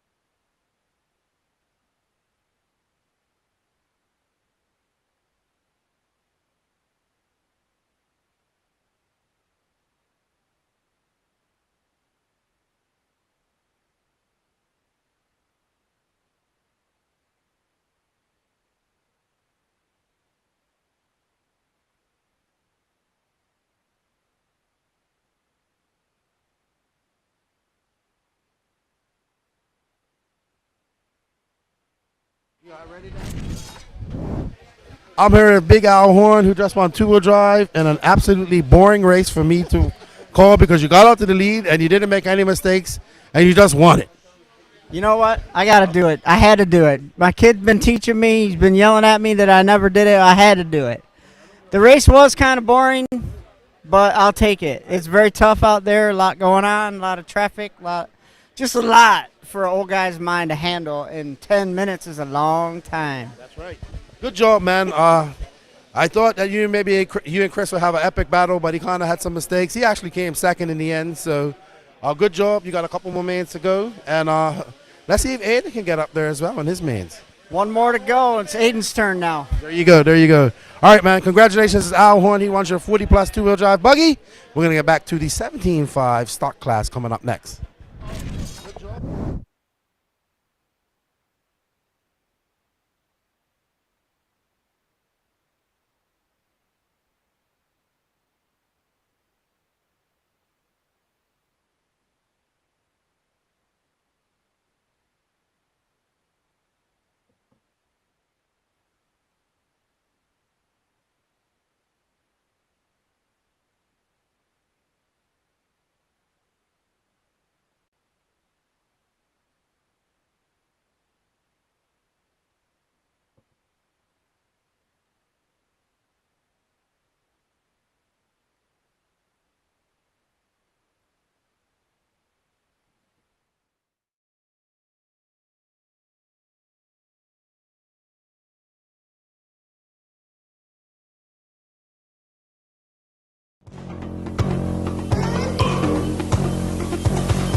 Booth.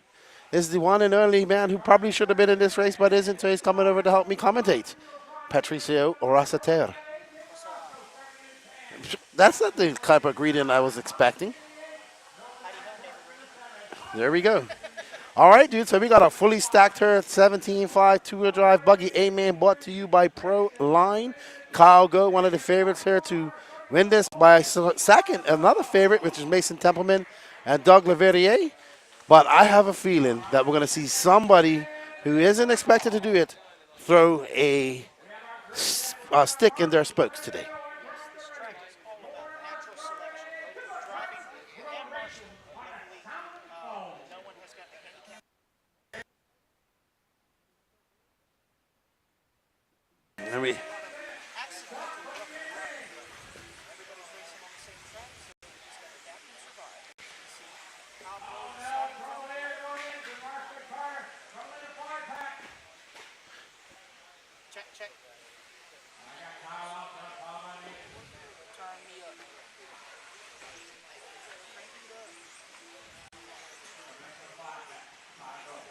All right. There we go. So, anyway, as we see Kyle go from the pole. There we go. Hi, there we are. Oh, my gracious. Okay. We started pushing buttons, and I finally showed up. So, anyway, we got Kyle Go and Mason Templeman, 1 and 2. Former associated teammates, Kyle Go making the switch to Losi. Showing the way. Kyle Go looking pretty smooth out there. Mason has been extremely fast. Probably one of the most impressive qualifying drives I saw was from him yesterday. He made some very smart choices through this 5-pack. I am looking forward to what they have to offer. They have 8 minutes and 44 seconds left to go. Very much. Yeah, these boys, I don't think they're used to running 10-minute mains. I don't know anywhere else that run 10-minute electric A mains at a Big 10 scale event. So this is definitely something different for these boys. It's not just about gearing, but you better hope that both those fans are working good and their batteries are fully charged. Yeah, exactly. And we saw Mason make a mistake in the 5-pack as well as Kyle Go. Still that lead is slightly ever so for Kyle Go, but right coming up behind them, not too far back, 2.5 seconds back, is Nate Sutherland. With Nolan Manchester and Toddy Anderson, 4 and 5 right there, as well as Kenny Setzer in the 6. No, A.J. Marasco in the 6, Setzer in the 7. So Patrick. Yes. Quick question. What size battery packs are these guys running to get this 10-minute runtime? I would say bare minimum 5,000 because I know a lot of the LCG batteries are in the 4,000 range, but, you know, some of these guys would rather sacrifice weight for runtime. So I'd say bare minimum 4,700 to 5,000. Okay. I would say. Absolutely. Thank you. Yes. As we look now, Mason Templeman has made some gains, and he is right behind Kyle Go, pressing the issue. Gets a little bit wrong, but no harm, no foul. And he escapes some what would have been a very disastrous crash if he didn't do that. Yes. And before we got my microphone working, I was just saying that this layout presents a lot of, how should I say, accidental rough driving. There is a lot of natural selection in play, both with driving and being a marshal. As we see Mason Templeman in the middle. Hunter came to his left. Hunter had his mouth open. He was probably dreaming about Chick-fil-A, but unfortunately it is Sunday. So he's trying to get in the zone.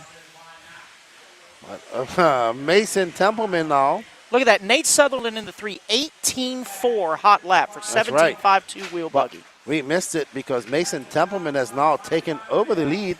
Oh, as he gets into traffic. Oh, that was Marasco having to pull to the outside.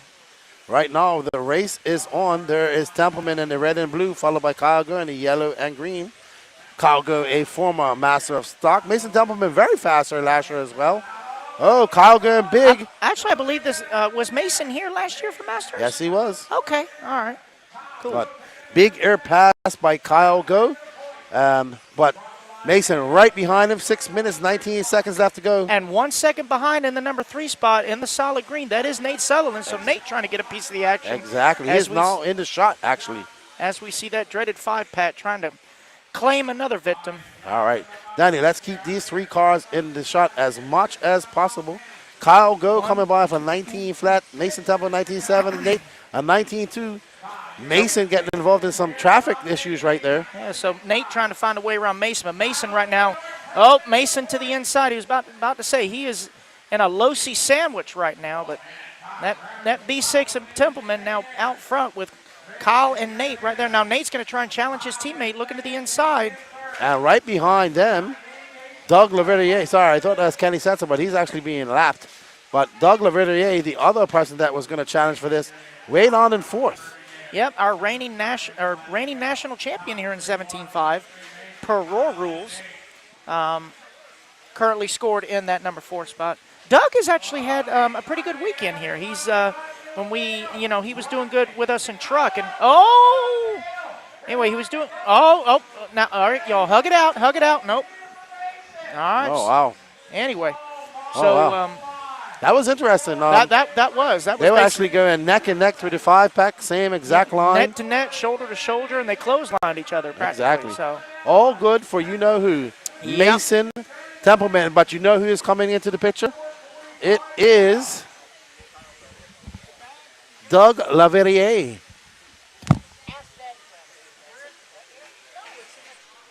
Doug Laverdier is coming into the mix as we see Doug's red and white car just peeking in. Mason Templeman out now. He's got a 5.2 second lead over Kyle Go. I don't think we'll hold Doug getting it wrong on a step up. sorry about that, guys. I had a spectator asking me a question. But anyway, yeah, it is Mason, Nate, and Kyle, top 3 with Doug. Hunter King now into the top 5. Nolan Manchester in the 6, Toddy Anderson in the 7, Kenny Setzer 8, Talon Henley 9, and A.J. Marasco rounding out our field. That's all right. Big moves for Hunter King up in the top 5. One of my dark horses going into this race. Yes. So I thought he might be a thorn on his side. He does have 4 minutes left to do that. Oh, Nate just driving right into that pipe. Lucky not to break his car. Very. Because this is somewhat soft, very small corrugated pipe, but it's not. It's almost like a very hard. Well, duh, it's plastic. But anyway, it's not your normal corrugated pipe. It does have some cushion to it. But those corners that are yellow are the standard yellow corrugated pipe like we see on like most outdoor tracks. And they have to be very careful because those joints, if you hit them, you'll either bounce back or tag that nail that could be sticking up. So choose wisely, young Padawans. Yeah, we see we're on board with Kyle Go. I don't really see him pushing the issue too much. I think he might be just like, I'm going to drive for points now. He's probably being conservative. He's trying to find his rhythm again because I know some of the other boys, he's thinking they're going to push it more, but at the same time, if he pushes it more, he's going to add temp and he's going to suck the juice out the battery. So he's trying to be conservative yet consistent, I would say. So he's hoping that the others will make a mistake as we follow along with Mason Templeman in his red, white, and blue associated. That is Kenny Setzer behind him. He is 1 lap down in the number 8 spot, or 2 laps down, excuse me, in number 8 spot. And it looks like Mason Templeman's lead is 6.3 seconds ahead of Nate. I mean, not unattainable. We have 2 minutes and 32 seconds left. No, it will take some horrendous laps from Mason, some flyers from Nate. That would probably be a really bad 5-pack. I would say that would be the distance between them. Now we are 7:30 down with just under 2.5 to go. As now Doug trying to mount up a challenge to Kyle. They still got a score to settle from Nationals. I was just about to say that. So these two were battling it out for the win. That's becoming a 2023 National Dirt Champion. Went to Doug Laverdier after some controversy between the rules. Yeah. But I will say, Kyle pushing the issue, got a little loose. I will say, though, Kyle was a very gracious gentleman about it. So I give him props to that. And, of course, congratulations to Doug for taking the championship. That was a hard-fought battle between those two. But here we are just a few months. Oh, Doug going to get it wrong, trying to do a wall ride, not sticking the landing. There goes Kyle. Kyle jumps on top of him. Chris Van Air TQing the downside of that tabletop on foot. And you know who's right behind him right now? Hunter King. Oh, the powers of Chick-fil-A compel you. Here he comes. Hunter King is in great position to take advantage of this. He has extreme pace. We saw him TQ around a four-wheel drive. He's always fast. He didn't utterly listen to me about backing it down, but maybe he did because he's in position to get challenge Kyle Go. Be careful coming home. See you later, King. All right, buddy. See you later, Robbie. There we see Hunter King in perfect position to take advantage. Challenge Kyle Go. He would like to be a thorn on the side of these guys. He's not in the rankings for the Master because he's not running any other class besides no truck. Four-wheel drive. No truck and no short course. Nope. No truck and or short course, I might add. Exactly. 43 seconds left to go. Mason Templeman in cruise control. He's got a 6 set. Nate cutting down the lead, but I don't think he's going to have enough time. He only gained about 8/10, but he's got another 6.1 to find in 35 seconds. So Mason's really got to mess it up to give Nate any kind of challenge. And I think as Mason Templeman just busted the fastest lap of the race on the second to last lap. So needless to say, he is not fading. He is not overheating. He ain't phased right now. Mason making a mistake on the step up, though. And it looks like the top 5 are pretty well situated as Manchester in the 6 is 10.5 seconds back. So unless one of them does not finish, it looks like, yeah, Mason and Nate crossing the line. So the win is still up for grabs as the clock expires. So let's see. Mason's just got to keep it on all 4, keep it running under its own power, and he will win. 17.5 two-wheel drive buggy here. 2023 Master Dirt goes to the one and only Mason Templeman. Well done, Mason. Very much well needed done. points because the two-wheel drive actually is for a much higher point value than all of them. Very much so. Hunter King coming in 5th, Nate Sutherland in 2nd, Kyle go 3rd. Let's go talk to Mason Templeman.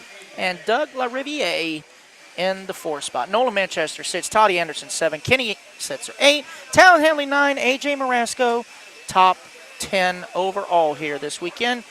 As we are going to cut over to Keenan here shortly, going to get an interview with Mason Templeman. He already walked down. Mason Templeman interview. That's one way to do it. Just turn your microphone up and scream.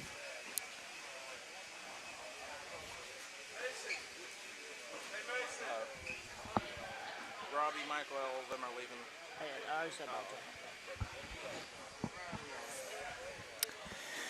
All right, so we're trying to chase down Mason right now as we go ahead and get ready for the Factory Tracks Open two-wheel drive modified buggy with Kyle Paquette starting on pole. As we're about to cut over to Keenan as Mason has been found. Let's go over to Keenan here shortly. I'm racing Mason Templeman. Great win, man. Got up to that lead and kind of never looked back. Yeah, no, my goal was just to be smooth the whole race, and luckily I was. Just very calm, very patient. Wasn't going for fast laps at all. Was just relying on everybody else crashing, and luckily that played in my favor, thankfully. So, yeah, it was really fun. Yeah, and you take maximum points because two-wheel drive is rated the highest. Next up for you, I believe, is Stadium Truck. So you're sitting in great position to take the overall Masters of Stock. Yeah, no, pretty stoked. I don't want to get too hyped. I don't want to, overlook anything because everybody else still has a very good shot. Everybody else is really fast, so just got to go in with the same mentality and act like this never happened, really. There you go. Well, congratulations. I mean, you won two-wheel drive on the way at 2023 Masters of Dirt. We look forward to seeing the rest of the racing with you, and good luck to you. Thank you very much. Appreciate it. All right, that's Racing Mason representing Hot Rods. He's your two-wheel drive winner, 17.5 two-wheel drive winner here at the 2023 Masters of Dirt.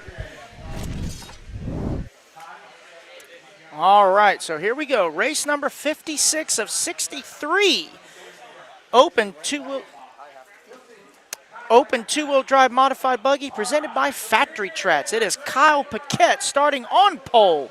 Otis Christian in that number 2 spot. Daddy Dave McEwen in that number 3. Ryan Caudle in the 4. Edwin Maturis in the 5. Dustin Spallone 6. Justin Sherman 7. Rob Meyer Jr. in the 8. Josh Paris 9. And Joey Crown in the 10. As we pan over. Hi, Danny. All right, they are setting the grid. We're about getting ready to go here. Keenan had to go take a quick potty break. So this is 56. I'm not up again until 59, so I'll hang out here with him for a little bit. And here we go. Two-wheel drive open modified buggy underway. Kyle Paquette leading them off from pole in the Associated. And there's a gaggle pile up. Oh, easy, Jesus. Easy, y'all. As we go back to instant replay, it just looks like, excuse me. Nope. Group hug. Nope, that ain't it. Turn your blinker on. Nope. As Kenny Setzer gets him straightened out. So it is Kyle Paquette leading him around for lap number 1. Ryan Caudle from the 4, taking advantage of that pile up to the number 2 as Lefty has come back. Otis Christian in the 3, Edwin Maturis 4, Daddy Dave in the 5. But it's still a long way to go. This is your 10-minute A mains, and we are almost one down with 9 whole minutes to go.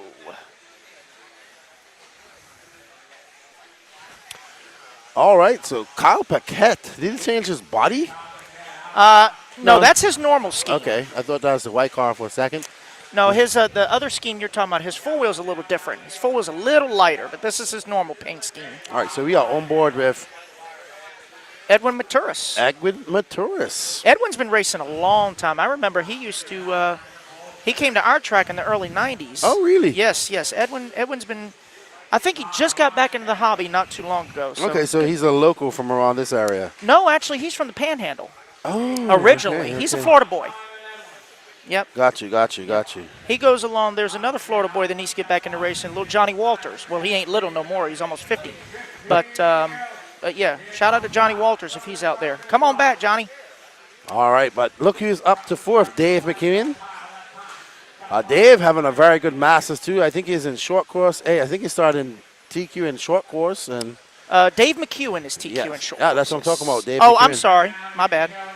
I have headphones on. I still can't listen. Duh. What day is it? Okay. All right, but who's up front? Right now we are on board with... That's Rob Meyer Jr. in the middle.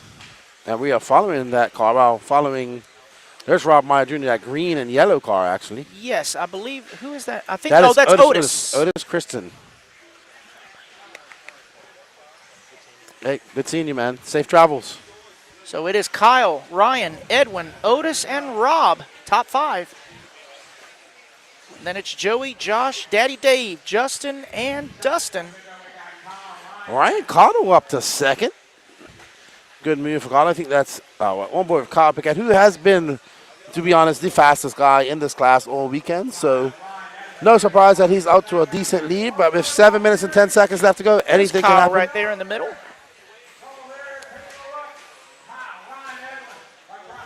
Right now, hot lap on the track goes to Josh Parrish at 20.1. It's crazy to think that these guys are almost a full second, even though this is modified, they're a full second slower, if not 2 seconds slower than the 17.5 guys. That's just incredible. Yeah, well, them guys, some good drivers in 17. You know what I think it is? I think it's the pink pinion. Who? The pink pinion. These guys run metal pinions. Oh, Stock okay. guys run plastic. I have a pink pinion right here. Someone You gave it do? to me. Now that's just adorable. That is just adorable. The tiny little pink pinions. For those of you who don't know, those little plastic pinions they run that we call the pink pinions, those are actually spur gears for slot cars that people are actually using as pinion gears on these things. But you know what? You can't argue with success. So more power to them. So that is Ryan Cottle and Edwin McTuris. Edwin McTuris in that with those orange wheels. I got to give him a 9 out of 10 for having orange wheels and having his car perfectly coordinated. You know, those things look like those old dust covers like Masami used to use back in the day. They were made by Yokomo. I'm no lie. Those look like little dust cover stickers that the on-road guys used to use. Could be. But Because right, I can't see wheel nuts. So. right behind Edwin now is Robert Meyer. And then there's Otis, and I believe Ryan Cottle. that is right. Yep, Ryan's doing solid white. He's got the Casper paint job going. Otis getting it wrong. That's not how it's done, Scooter. All burning well for Kyle Paquette. Rob with a power move. Was it ever? We've seen quite a few power moves right in that corner right there. Beep, beep. Especially in short course truck. Oh, yeah. Uh-oh. Oh. And that's going to allow McCorris back and Otis by.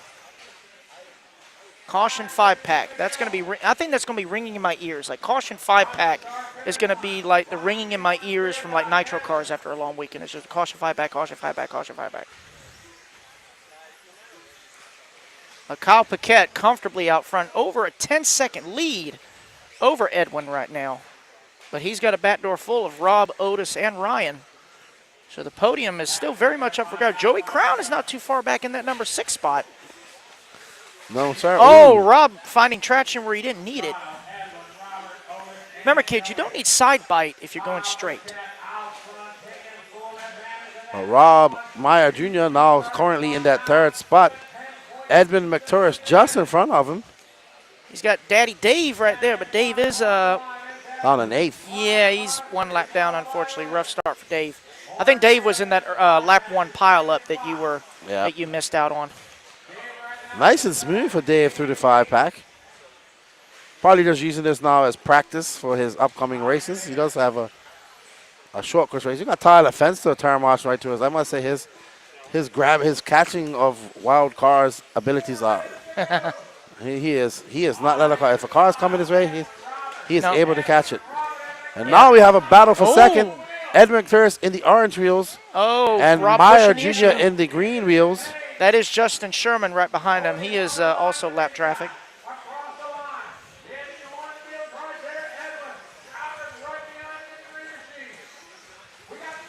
So Rob Meyer still giving chase. Rob is really pushing the issue.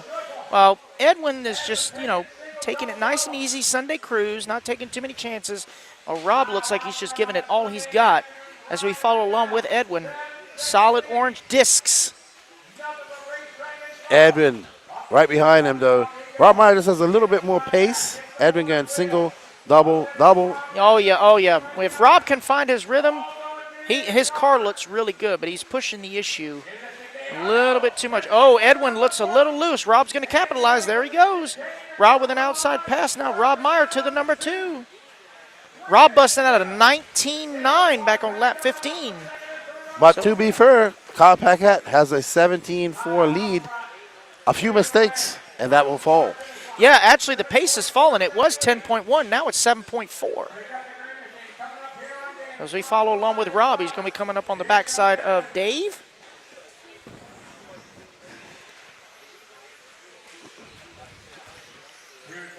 Dave getting it wrong, but no harm, no foul. That's going to allow Rob through. He's coming up with some more lap traffic. I think that's Josh Parrish. Yep. 2 minutes and 21 seconds left. He is making up ground on Kyle. It was 6.6 last time. Now it's 4.3. Maybe Kyle's experiencing some issues. I think Kyle's just, he's going to short shoot. I think Kyle's being too cautious. And guess what? Rob Meyer is now in the picture. He is like 2 turns away. He's going to have Josh in between him with 2 minutes to go. Gap now 2.2. Rob Meyer now coming into shot. Kyle can't make any more of those mistakes. Rob has been throwing in some flawless laps. He's going through that 5-pack ever so effortlessly. Yeah, Kyle is being very delicate, but Rob has so much motor right now. It looks like Rob's tires have finally kicked in because, there we go, 0.9 seconds. Rob is right there.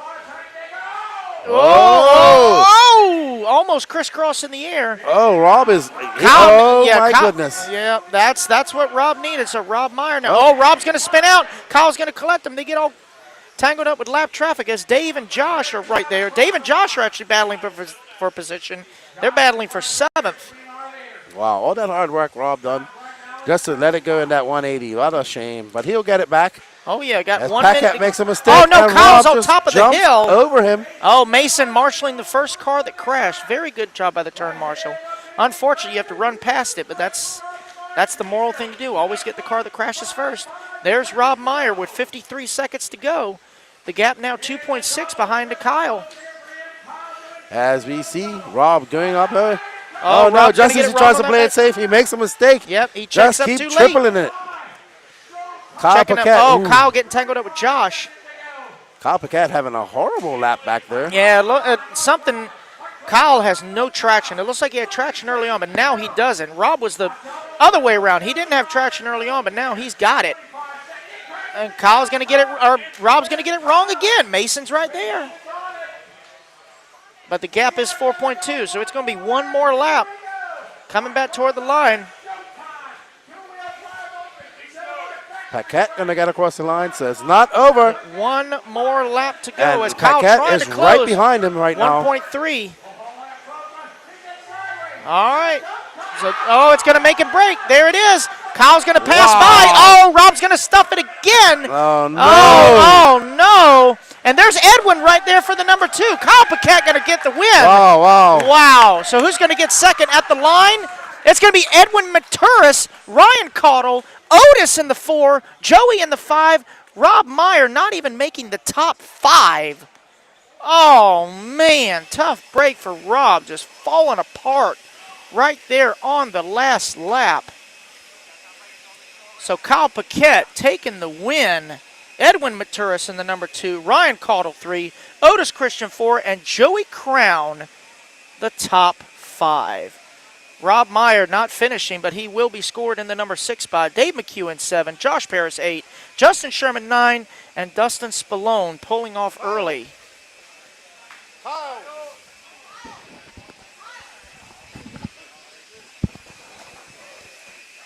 And it looks like we are going to get an interview with Mr. Kyle Paquette, your winner of two-wheel drive open modified buggy, as we go over to Keenan.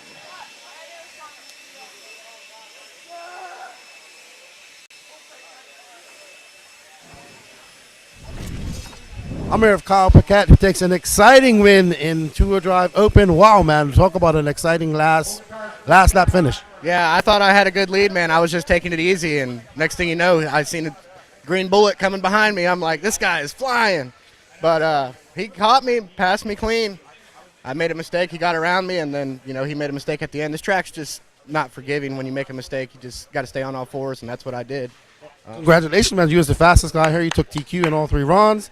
But you had to work for it just now. But congratulations, you go home as the 2023 Masters of Dirt two-wheel drive open champion. Yes, sir. Thank you. You guys did awesome. I appreciate all the coverage, and you guys just make it that much better. So appreciate it, man. Thank you. Congratulations. Thank you. That's Kyle Paquette. He is your champion in two-wheel drive open. Awesome last laps that we had in that race. Make sure if you didn't see it, go back and watch it. We're gonna get back to the action. All right, here we go. Two-wheel drive pro mod buggy A-Main presented by Exalt. Dakota Fence setting on the pole. Tater Sontag, your defending world champion.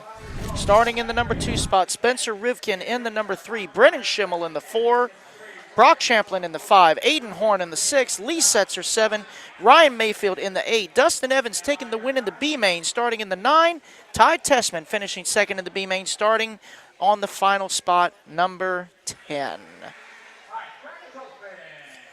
As here we go, they're going to start their warm-up lap. So right now we got Losi, Associated, Losi, Schumacher, Associated. I believe Mayfield is in an Associated this weekend. Associated and X-Ray.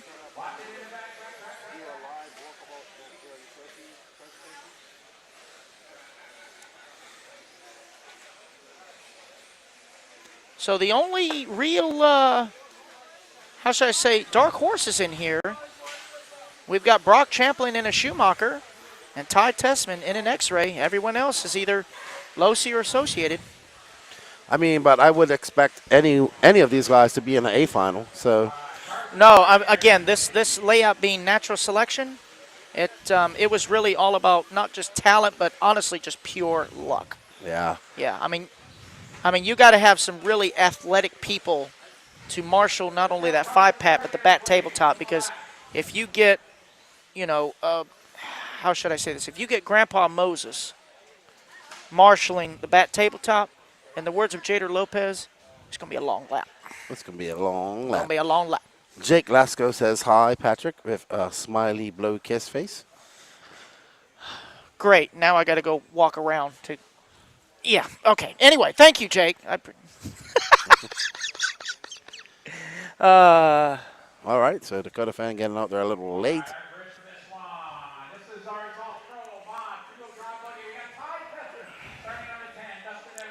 There we go. They're setting the grid. We're getting ready. One of the big shows. Again, these guys are not used to running 10-minute mains in 10 scale, so this is going to be really interesting. Not at all. All right, this is the show. This is one of the shows everybody's been looking forward to.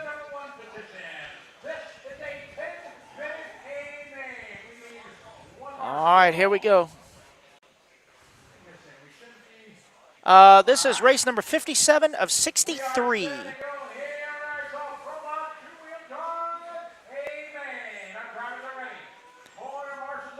Keenan, I'm going to help you with this last one, and then I'm going to go start preparing No for worries, mine got at ready number for yours. 59.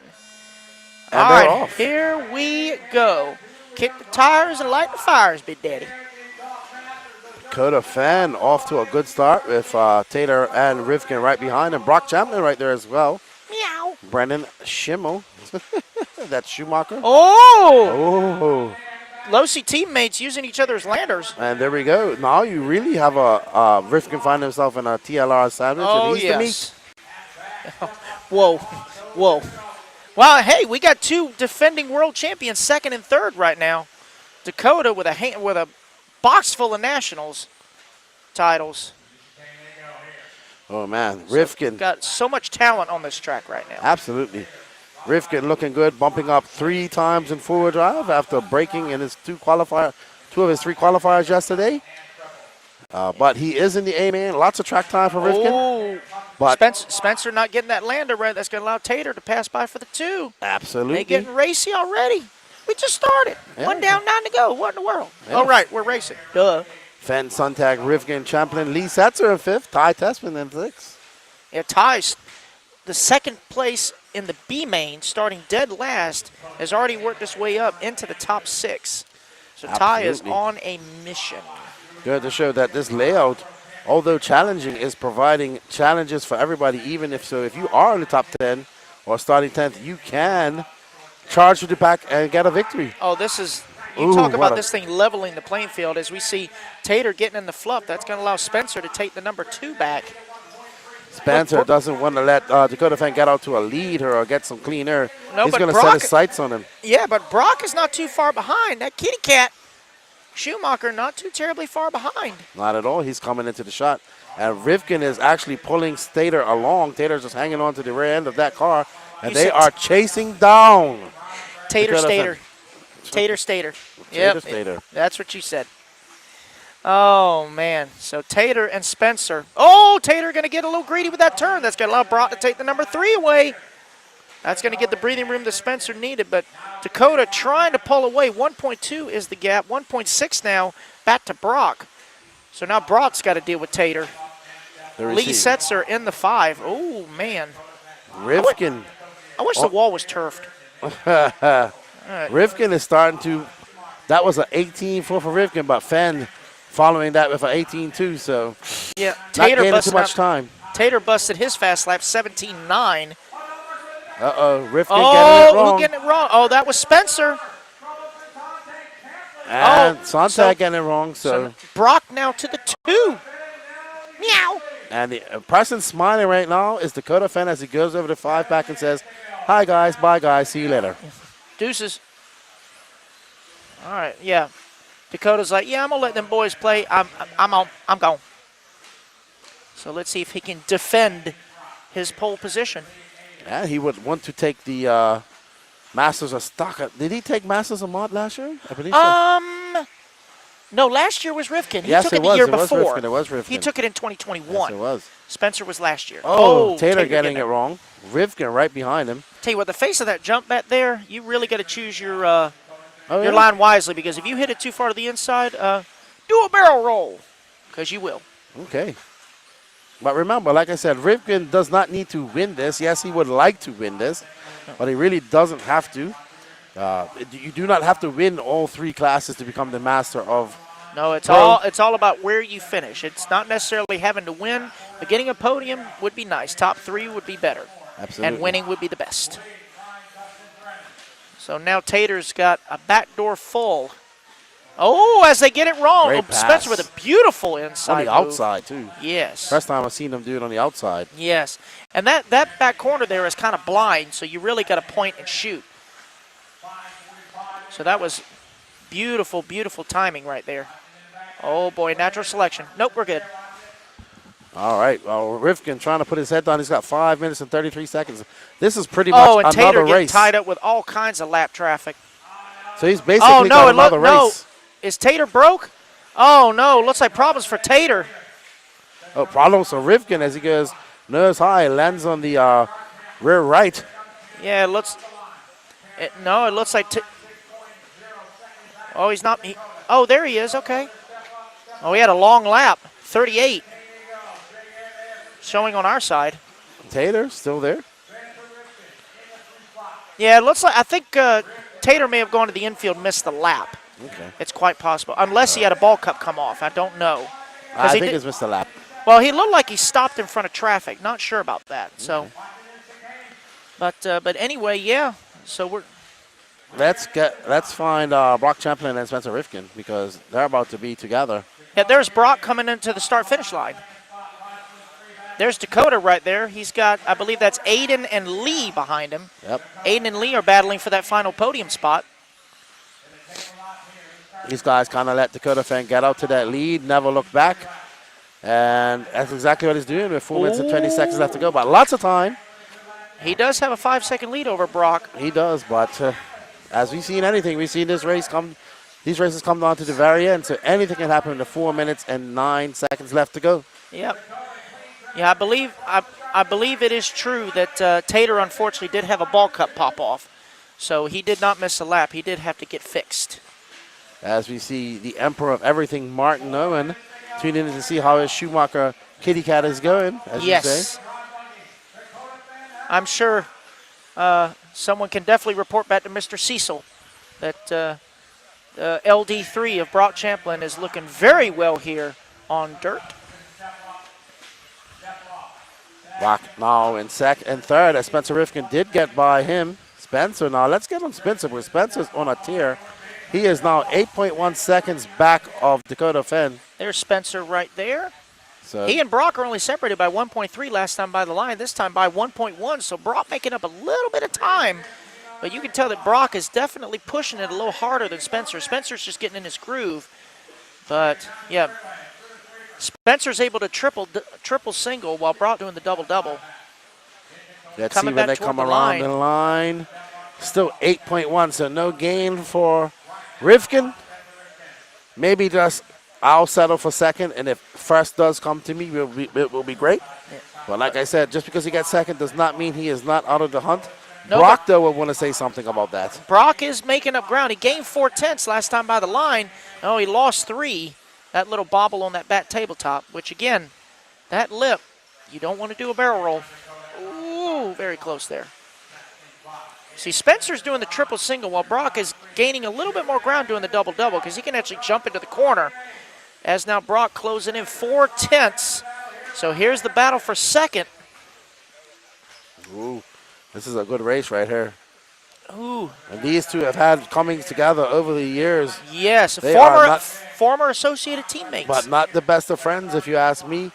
And I'm sure any type of contact here will result in some type of verbal thrashing on the driver's stand at some point. As long as we don't go full Rock'em Sock'em Robot, which these guys are professional. They don't do Oh, that. Brock going nose high. Hard to bring those Ooh, cars down. that was a like nice that. triple, though. That was very nice. That was a butt pucker, honestly. Minute 45 to go. Dakota, 9 seconds ahead. He gone. Ooh. You know what? I see Brock getting closer and closer to defensive justice every lap. I have a feeling he's going to feel the long arm of justice if he keeps that up. Well, I can tell you that fence has been hit a lot this weekend because it has actually broken away from the rivets that held it together. So Brent will have to have his receipt from Harbor Freight to return that one. For Pretty sure. much. But Brock putting on the afterburners now with 1 minute and 15 seconds left to go. He has Spencer Rifkin in his sights. Every time he gets so close, it just washes just a little bit. Spencer's able to pull back away. So they look like they are coming up on some traffic. I believe that is Mayfield and not in the not too far distant. Oh, here we go. Brock right on his tail end. Mayfield going to pull to the inside. Great pass Brock by with Brock. a beautiful inside move. Oh, they get together. No harm, no foul. So Brock now to the number 2 with 45 seconds to go. They're probably going to get 2, maybe 3 more laps. Double, triple into that back tabletop. Oh, barely making it. Spencer going to be a little short. They're going to be coming up on the backside. I believe that's Dustin Evans. Oh, Spencer trying to look the inside. Brock shuts the door. Oh, man. Wow, look at that. Spencer So is so close. close he can check Brock's Oh, ride height. no. Oh, he's going to get it wrong on that tabletop. He went back to trying to do that So- double-double like Brock. He should have Yeah, just oh, Brock got a short stuck shoot, his able to triple stick it. single. Yep. 10 seconds, final lap. So can Brock keep it on all 4 wheels and bring home a number 2? Here goes that back tabletop once again. Oh, he's going to take it nice and easy. Oh, Spencer is right there. It's going to come down to this last double. jump pass? No, Brock will hold on to the number 2. great Spencer race. will come home in the 3. Another great race. But it will be Dakota Fenn taking the Also win. great race. How about Ty Tessman from the B main going to come home in the number 4, and Aiden Horn rounding out your top 5. Lee Setzer in the 6, Dustin Evans 7. Tater, after a pit stop, going to come back to the 8. Brennan in the 9. Mayfield rounding out the field. Congratulations, Dakota Fenn, as Lefty is going to find him. And guys, I'm going to bid you adieu because I'm going to go prep for my race and use the bathroom. So you guys take care. We will go over to Lefty very shortly.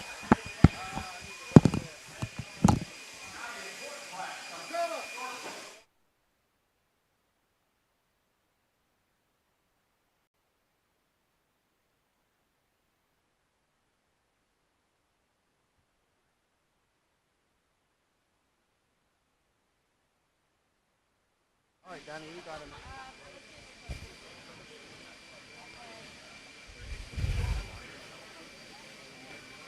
I'm waiting on you, Danny.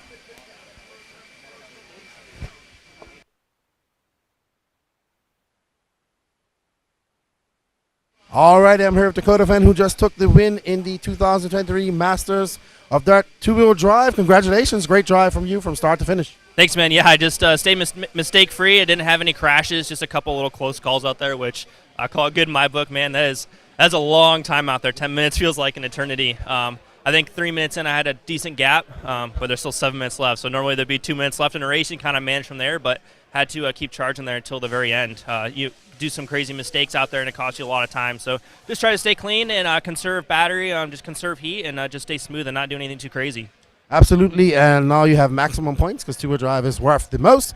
Looking good to getting back to your Masters of Mod here that you won a couple years ago. So good luck, and congratulations on the first leg of your campaign here. Cool, thanks. Yeah, car was awesome. I was super happy with it. Really easy to drive, consistent. We got a lot more grip in it last night, and I think that was key today. There's a lot of dust out there, so happy with it, and we'll keep it rolling. There's a lot of racing left. All right, awesome, man. Congratulations, and we look forward to seeing you in four-wheel drive and stadium truck. Cool, thank you. All right. That's Dakota Fenn. We got a lot more racing to go. I think we're going to short course and stadium truck and all that stuff, and we will be back.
All right, get our trucks in the starting area. How we doing on our marshal? Brock's got there. Who's down there on the one? We got the one. Yep.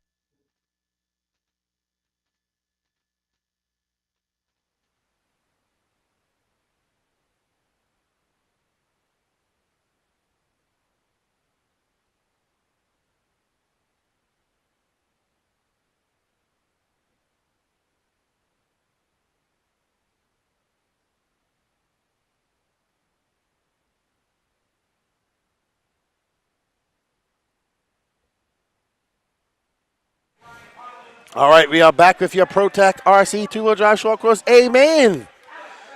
Woo!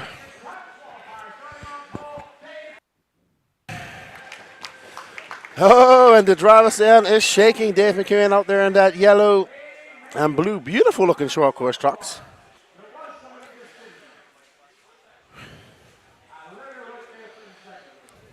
What's up, Cody Thompson? How you doing? See you at Beachline in a few weeks' time.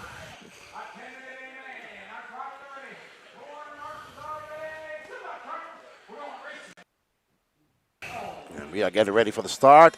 And they are off. And there we see, oh, and look at that. Alex Mack diving to the inside by getting it wrong at the end of Mount Myrtle. As they say, you can't win it on the first lap or first corner, but you can definitely lose it. And that's exactly what Alex Mack has done, but he has to put his head down. I see him charging back as Justin Sherman sneaks by. Dave McKeon, Sherman, McEwen, and Van Aert. Alex Mack is currently scored in fourth. Well, you got to risk it, no risk it to biscuit. He went for it. Justin Sherman, a short course specialist, I would dare say. And I love to look at these short course trucks as they go around the track.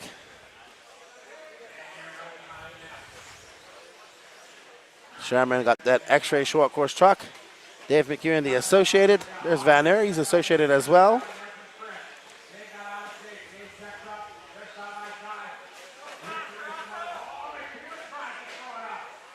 Oh boy, it is fantastic. Look at Sherman. He has pulled out to a 3.6 second lead over Chris Van Aert. Let's see how long that lasts as Van Aert trying to get into clean air, but he's dragging along Dave McKeon, and right behind McKeon is Alex Mack. So any mistakes by Sherman is going to see these three capitalized. Oh, Van Aert getting it big wrong. That's going to allow Alex Mack back behind. Let's see. Did we see that? Let's see it. There he goes up. Boom. Boom. Oh, he just, what Patrick was talking about, that jump is just chewed away up there. But Dave McEwen, Alex Mack, Chris Van Aert. Oh, how did that truck not break? Dave McEwen setting his sights on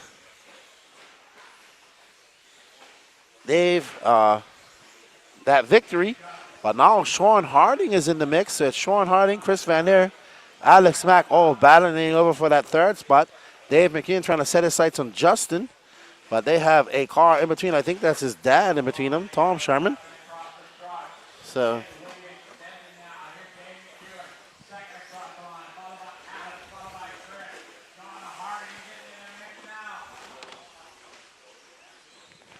no, that's mine, Danny.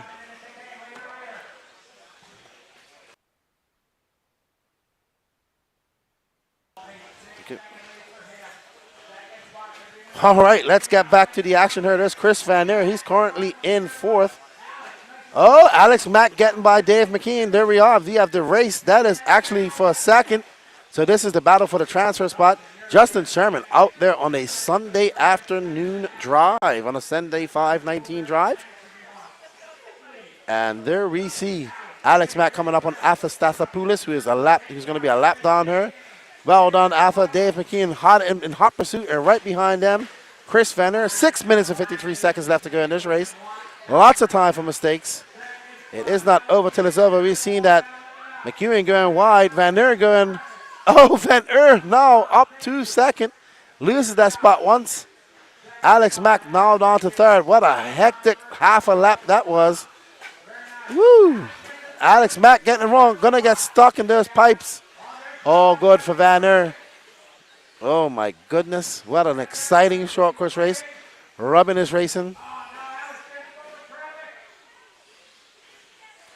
Van Aert now in second. Now that he's in some clean air, can he put his head down and take a challenge to Justin? He's about to be into some lap traffic problem.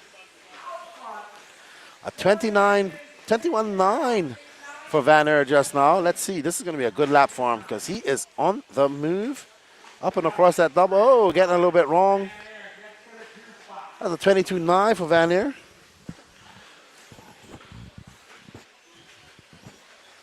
A little bit real. Yeah, they do look pretty good, Rimfire. I'd have to agree with you. Van Aert getting it wrong over the step up.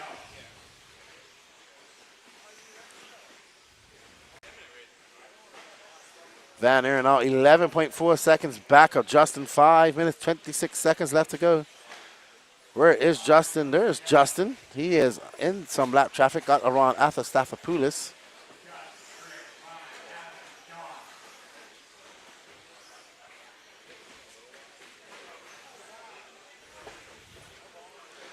We are following Justin, who is looking like maybe is conserving a little bit. Let's see, Van Aert coming across the 5-pack. So Justin got a very big lead over Van Aert. That's a 23-1.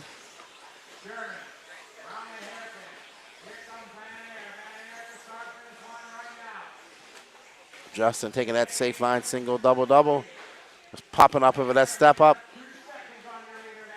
He 8.2 seconds, so Van Aert's chipped away at that lead.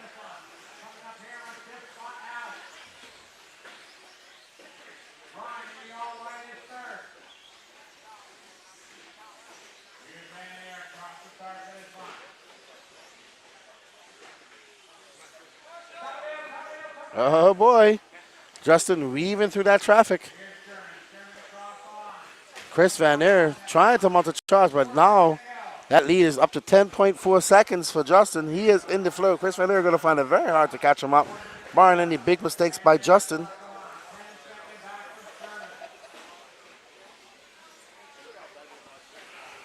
Up next is your 13.5 Stadium Truck A main. Oh man, Chris Van Aert getting it wrong. Let's have a look at that. Gene the Machine, or Gene Shrout Jr. has a free play for us. And there you see how it all goes wrong. Into the wall he goes. Van Aert, lucky him. He lands back on all fours. He's now 12.9 seconds back, so kind of relegated himself to his second place, it looks like. Justin Sherman just threw down a 26. He's not relegated nothing. He's still going fast. As we start to see the pits thin out as we get to the end of the day here and the end of this great event. That's always a sad time, you know, when we get here, everybody's set up, everybody's excited to see each other. Then as things start to thin out and the day goes on, everybody goes home. We're going to be here right to the end, and we got to pack up. And then it's off to the restaurant for a good meal. And it's a 10, 11-hour drive for Danny and I back to Fort Lauderdale tomorrow.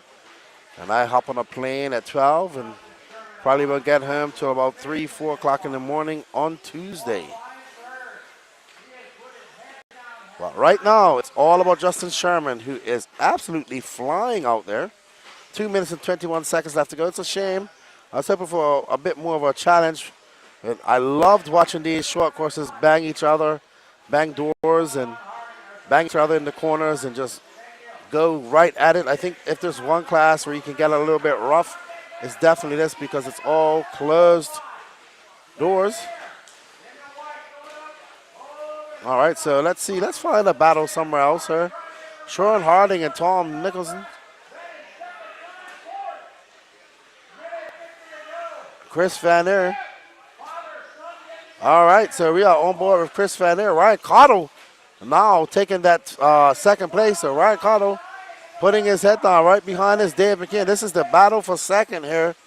Let's stay on this. 1 minute, 33 seconds left to go. Ryan Cottle. Oh, Van Aert just goes on the inside. Dave McKeon trying to follow him. Cottle losing 2 spots. Justin getting it wrong on that step up. He doesn't want to break his car now. Van Aert 22-3. He's about to have some company with Dave McKeon right behind him. That's Arthur Stathopoulos. Thomas Nichols. Oh, boy. Oh, no. Van Aert. 1 minute left to go, and we see Chris Van Aert, who has been through all the emotions and roller coaster that has been this short course battle for second. The only person not going through any type of weird emotions is Justin Sherman, as he is scheduled to come home with a victory, barring any imminent failures in his vehicle.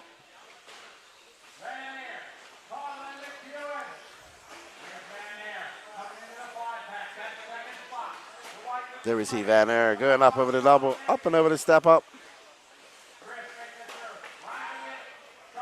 Van Aert over this tabletop. One more lap. He looks to have second wrapped up. If he makes a mistake, Ryan Carter will be right there to take advantage of it, though. Justin Sherman going to be your 2023 Masters of Dirt champion in short course. Dave McGinn trying to go big. So Justin Sherman going to win this because he went around already. Chris Van Aert second. Ryan Cottle second. Dave McKean fourth. And Alex Mack fifth. That is your short course race. Let's go talk to Chris Van Aert.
I'm here with the younger half of Team Sherman. Woo! I mean, I can tell you're nervous, but a great victory for you. Got out to that lead and never looked back. Oh, yeah, it was pretty much I knew I had to get to the front, had to keep a clean race. I knew Dave and Chris were going to keep me honest the whole time. Just had to keep it on all four. Yeah, man. Exciting race. I was hoping one of the guys to catch you up because I did enjoy the bashing and everything of Chris Van Aert got caught back in a battle with Dave and Ryan Cottle near the end. But you was just out there. You had a big lead. You got an extra lap. Congratulations. I tell you, the Shermans are the short course specialists. We're trying to be. Put it that way. Good stuff, man. Congratulations. You are the 2023 Masters of Dirt short course champion. Thank you.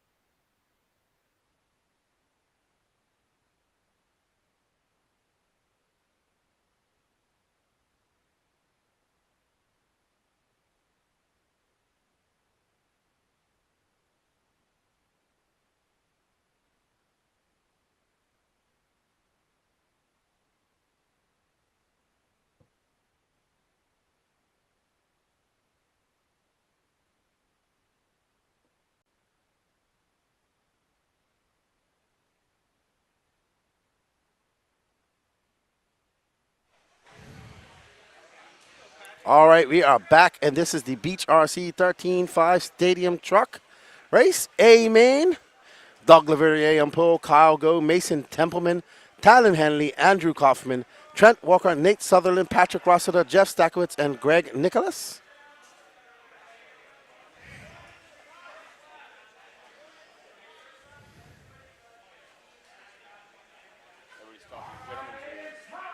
Oh, man. Why didn't you run truck? Why didn't you run truck? I'm not that fast, dude. He says I'm not that fast. I run like 3 times a year, Lefty. Got you.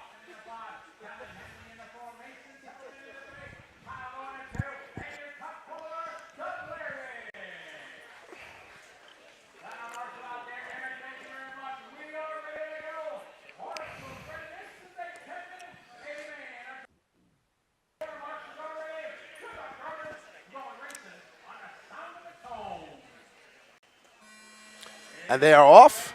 Doug Leverrier out in that white truck. Right behind him, Kyle Go. Mason Templeman winning two-wheel drive earlier on.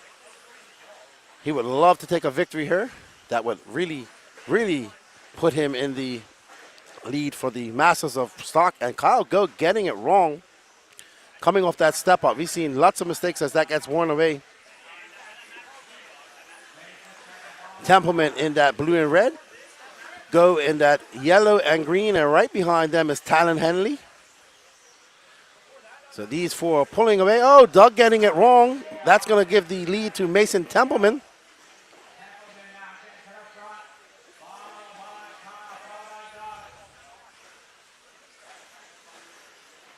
There you see Templeman just casing the jump, the bottom of the step up as he goes by. But Mason Templeman now out to that lead. Let's see if he can hold on to this for 9 minutes left to go. Kyle Go has something to say about that. Oh, Mason just getting a little bit squarely, looping out at the end of Mount Myrtle.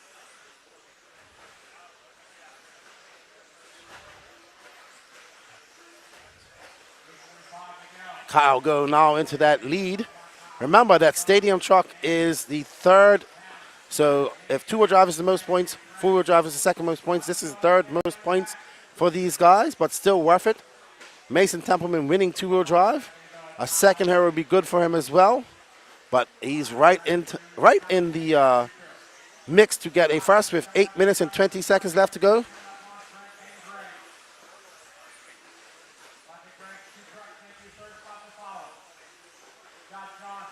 But right now it is Kyle Go. Behind him is Mason Templeman. We have Team Losi versus Associated. And Doug Leverrier in that white truck. That is lap traffic in between them. So Doug also in position to pounce as they're about to come onto some serious lap traffic. There's Jeff Stacks and this guy. Oh, wow. What a mess right there in that 5-pack. Kyle Go getting it wrong.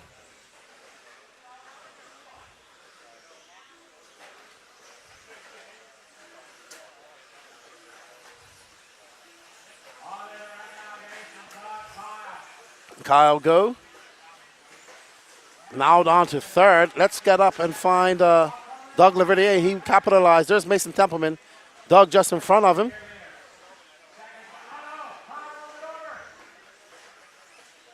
Oh, Doug getting it wrong off of Mount Murder. That's going to allow Mason Templeman to pull up right behind him. Mason getting it wrong as well. Just stick on. No, that's not Leverrier. That's not Leverrier. That is not Leverrier.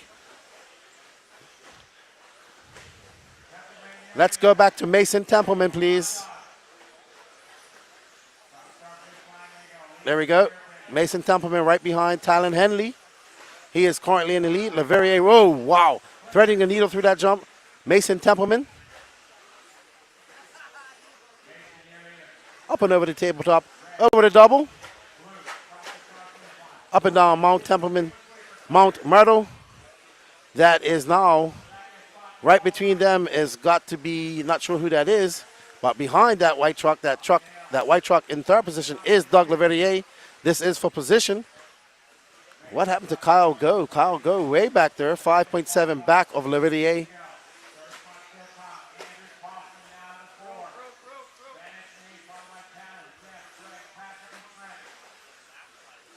Mason Templeman looking very smooth up there over the step up.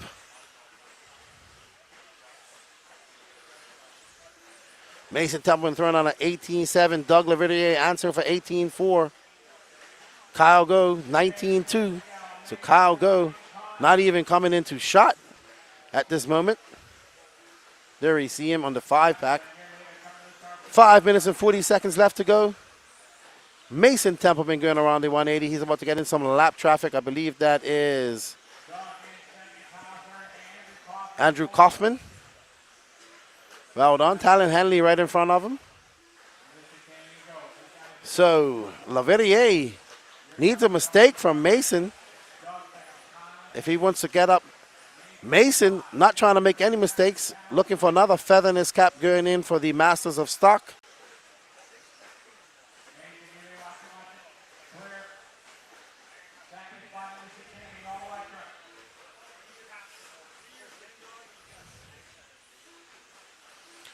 Mason coming up with some lap traffic. That is Patrick Rossiter and Greg Nicholas. They are battling for position on the track, but Mason just getting by them with ease. Doug Leverrier not getting by them as easily. Oh no, Mason getting it wrong over the loop. Can't see right there with that control in there, but he did lose some time, and that allows Doug to capitalize. There's Doug. Go through the, oh man, and Doug getting it wrong.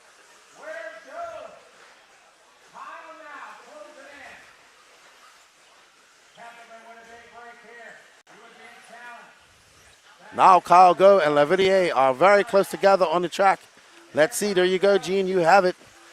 That is Nicholas, and I believe that is Lavidier right there. So Kyle Go trying to catch him up. One of those white trucks. Nope, that white truck. That is, but Kyle Go has put on the afterburners, man. He has found something in this third quarter of the race. As he goes up and down, he's going to chase down. Lavidier has him in his sights.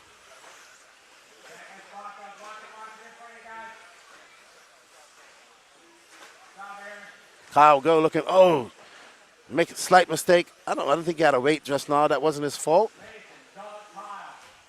Doug coming by for 19.7. That's a 20.4 for Kyle Go. But Mason Templeman looking very good up there going over the step up. Oh, no, going all wrong for Kyle Go there. Unfortunate for him. Going to lose touch of Doug Lavidier. So Kyle Go trying to get back his two masters of stock and his campaign. That's starting out how he wanted to. But going exactly how Mason Templeman wanted it to. You got 3 minutes left on the clock. Mason Templeman about to lap Talon Henley again.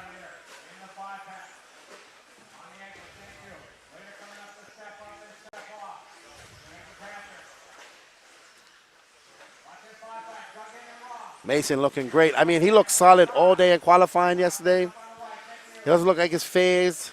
His program looks good. He was faster last year. He's looking fast right now. He just, Doug Lavidier and Kyle Go just can't catch him, unfortunately. There's Kyle Go and Doug Lavidier. That is the battle for second points. Kyle Go going for the big double-double. Almost making the pass stick. Getting it a little bit wrong over the step-up. Lavidier able to pull away just ever so slightly. Associated versus TLR. Reedy versus Exalt. Up Mount Myrtle goes Kyle Go.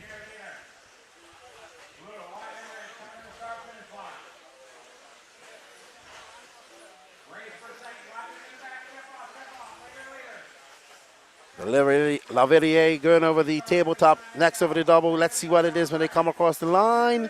That's a 19-2 and a 19 flat for Kyle Go. So Kyle trying to get up into second. He knows every position counts in the points. Mason now, if he stays like this, will get maximum points. Unfortunate for Kyle. Just gets a little wild.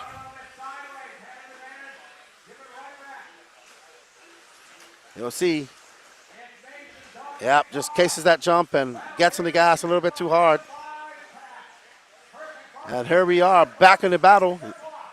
Doug making a mistake, allowing Kyle Go to catch him up. We have 1 minute and 18 seconds left to go.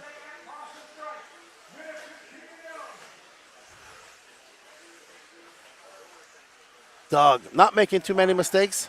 Double, single, double. Kyle going big, double, double. Kyle having issues on the step up all race. Doug doing pretty good as they go by Jeff Stacks.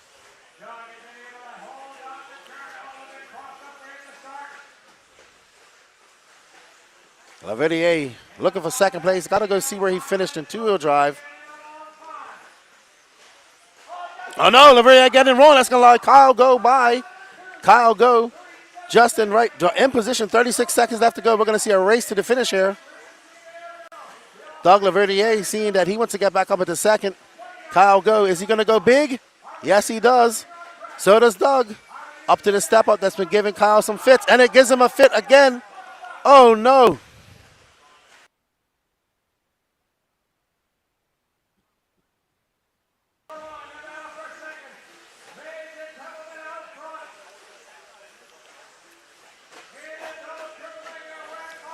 Kyle Go getting it wrong off the 5-pack. That's going to allow Doug Lavidier to climb up the step up. Doug getting it all wrong. I think that's going to be it for Doug as Doug Lavidier comes in around in second. But the big win of this, Mason Templeman taking the win in two-wheel drive, taking the win in stadium truck.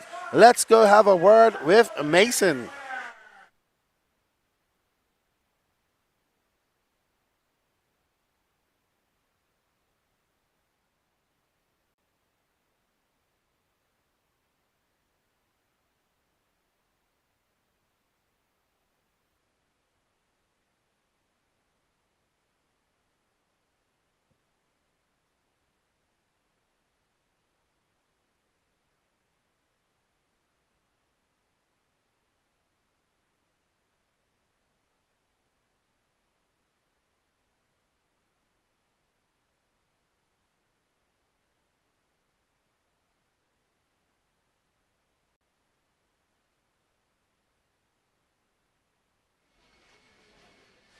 All right, here of Mason Templeman. Hey, man, you are halfway there. 2/4 of the way.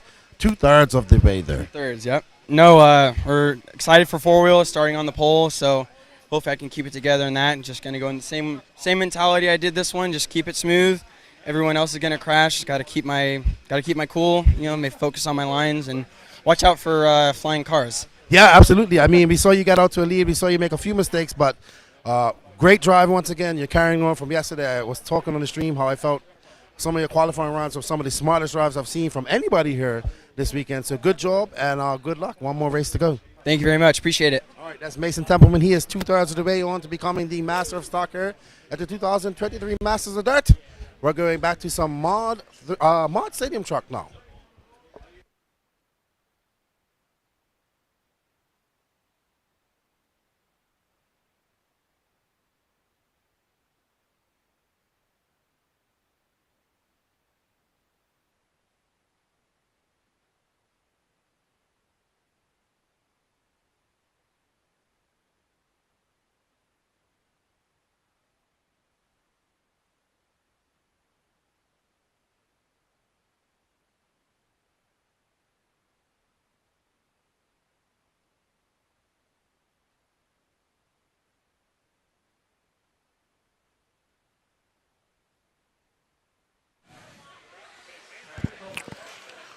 All right, you know what? Let's go see how that sits for Mason Templeman now that he has won that. So he has 10 points and now 8.25 points. So he has 18.25 points. What's up, Endos RC? Ben Tracy, how you guys doing? Andrew Knight. Nah. You got to take the positive with the negative. Not everybody's going to like what you do. As long as it's tuned in and it's commenting, it's helping the algorithm. That's all that matters to me.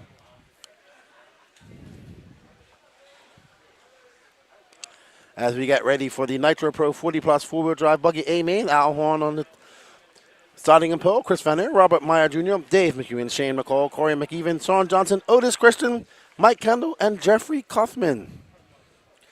Hello there. Alex, how are you, man? Did you guys have a Techno Winter Series race today? Well, when is that? Maybe I got. Thank you. I appreciate that, Danny.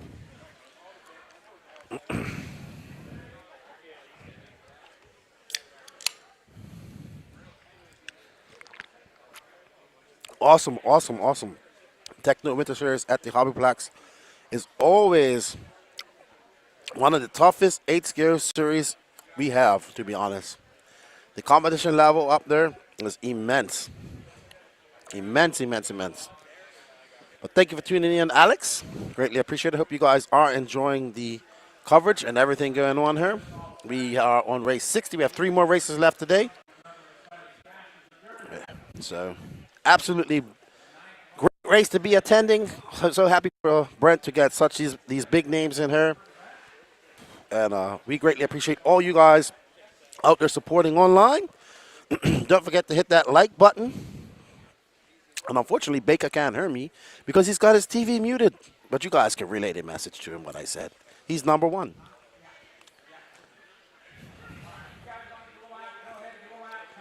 All right, so they're going to get another lap. Al Horn already won 2-wheel drive. There is no Masters of 40 Plus. So Rob King cracking a cold one. Yes, you got 2 more races, and I think we're going to see Hunter. I'm assuming that Truck is – oh, no, Truck is next. Okay. Just wasn't sure. I just cracked a Mountain Dew. Hello, Hot Rod Hobbies. Hey, there's your boy, Mason Templeman, doing well, representing for Hot Rods. Oh, I could imagine. That's not a cheap race to go to, Alex. What's up, Shawnee RC? Oh, yeah, Endos, he won 1650. I asked him for a learn. He said no. And in the hooligan race, Lee Setzer.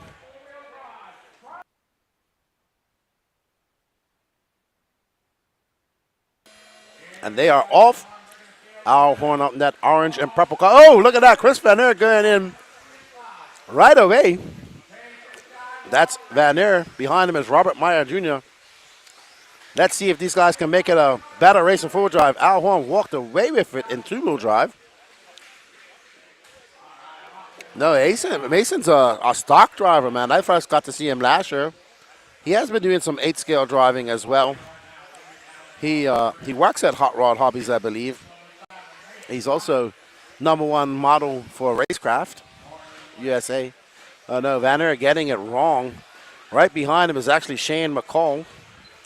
Shane McCall getting it wrong. Robert Meyer going to take over that. Behind them is Otis Christian coming down with the Michigan guys.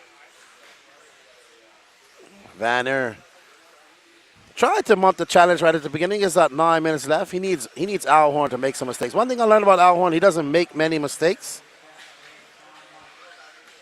So guess that comes from his motocross days. Can't make mistakes in motocross because it's going to hurt you.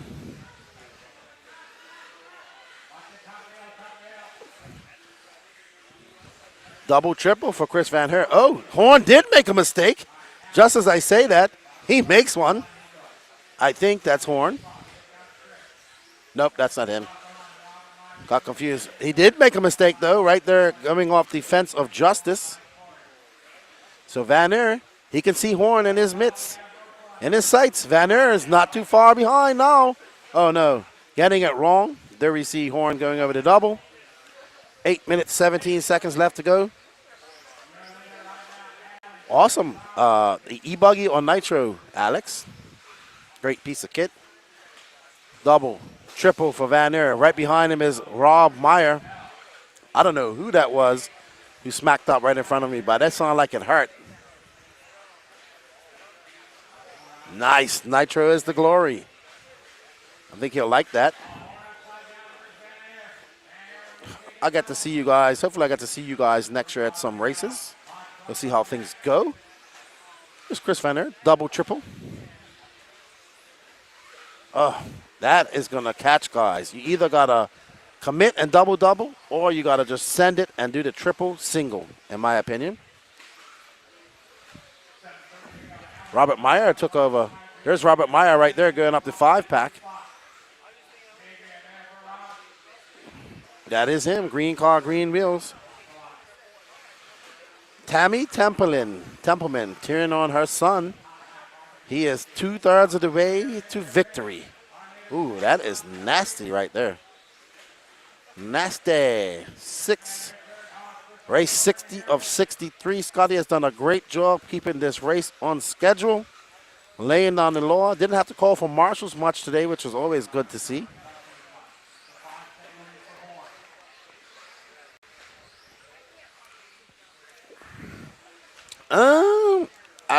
No, Endos, man. There's really no advantage to quadding it. You have to go so wide and carry so much speed to do it. I think the gangster thing to do is actually triple single. Rob Meyer getting it wrong.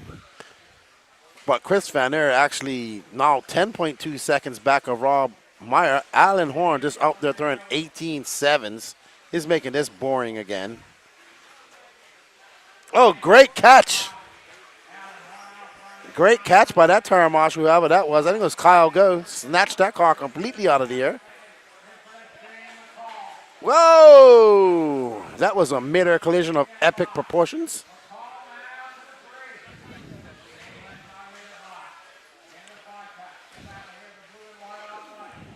Whoa!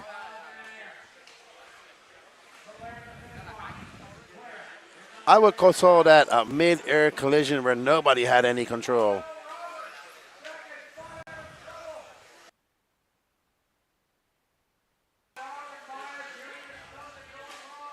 Uh-oh. So we heard that Robert Myers is having issues. Let's find him. Robert Meyer dropping all the way down. So now Shane McCall up to second. I don't know. What happened to Robert? His car looks good.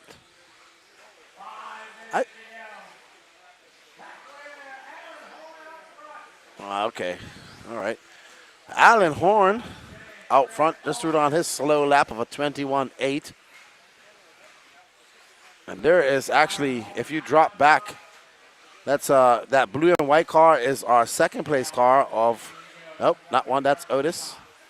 There he is. That blue and white car is second place Shane McCall.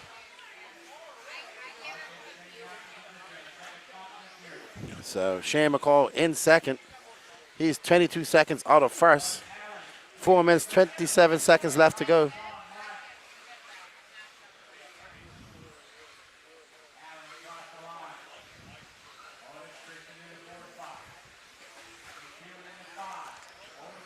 So it's Horn from McCall, Van Aert in third, Otis Christensen fourth, Dave McEwen in fifth, Robert Meyer Jr. back on track in sixth, threw down a 19 flat. So whatever went wrong with his car wasn't nothing major, probably popped a bowl cup.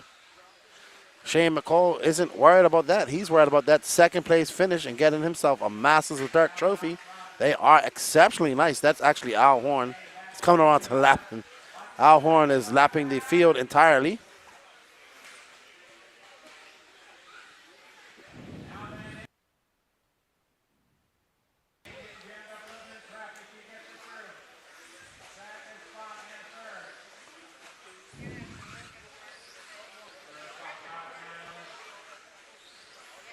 Van Aert currently scored in third, 2.1 seconds back of McCall.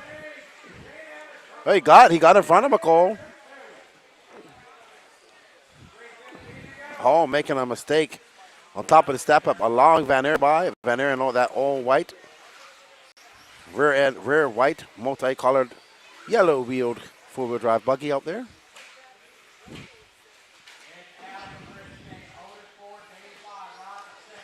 Van Aert going a little bit long after that tabletop. That caused him to lose all momentum going over that double. 2 minutes and 51 seconds left to go. There is Al Horn trying to lap the field entirely, I would say.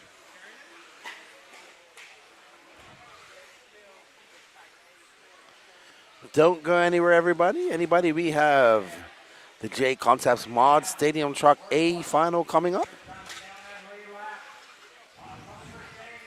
Ooh, Van Aert getting it wrong, almost getting stuck under that pipe.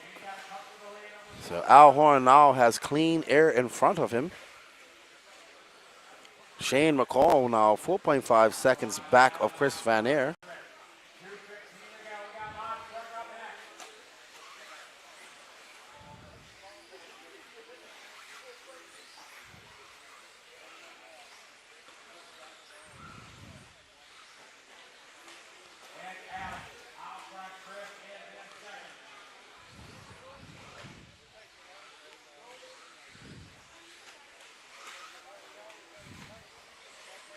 Van Aert still in second. Trying to unlap himself from Horn. 1 minute, 38 seconds left to go. Like I said, Al Horn making this boring for everybody else, but he'll love it because he's almost got victory sealed within his grasp. But with 1 minute, 27 seconds left to go, anything can happen. Just a slight lack of concentration. We can see Horn make a mistake and cause some damage to his vehicle. Then he won't be able to finish the race.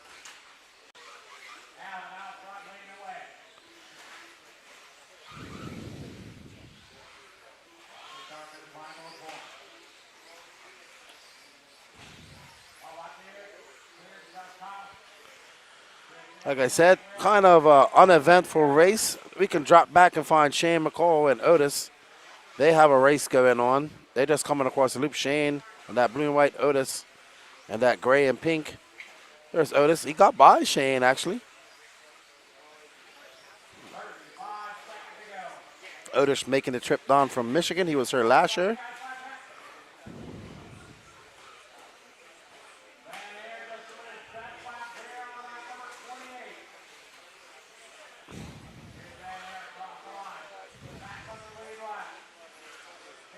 Actually, oh, Otis. I mean, Shane McCall getting it wrong. Oh no, somebody left the wheel there. Who's? Oh no, Otis. No, Otis is actually a scored a lap down. So Shane McCall will take the third spot. Al Horn taking first. Everybody's getting the real estate here so you can watch the Mod Stadium Truck Book race coming up next. I'm going to have a talk with Al Horn. I will be back.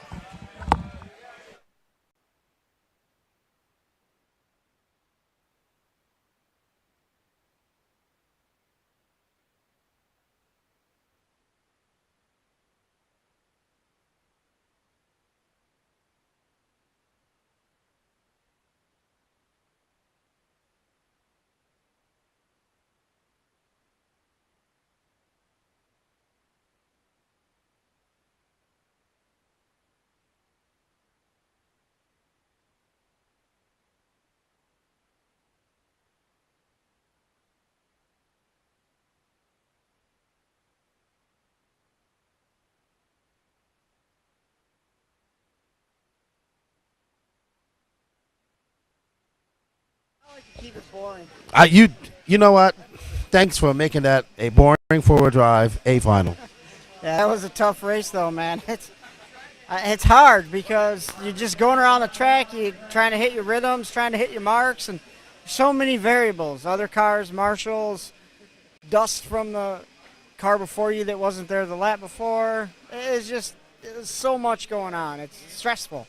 Stressful, but you still won, and that's 2 wins for you here at the 2023 Masters of Dirt.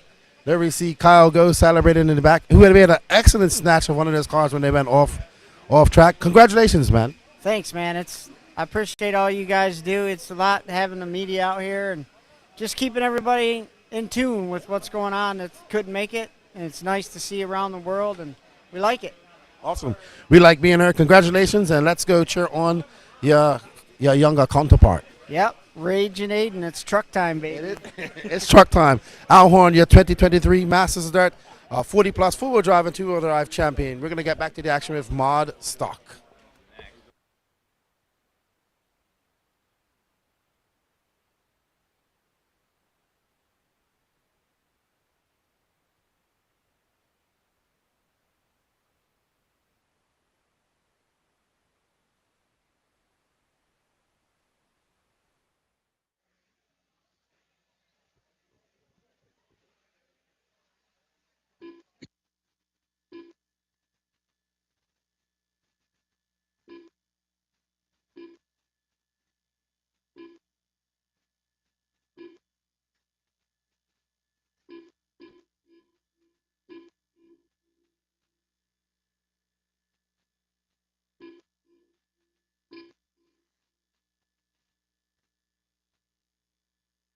Watch it in 5-pack, guys.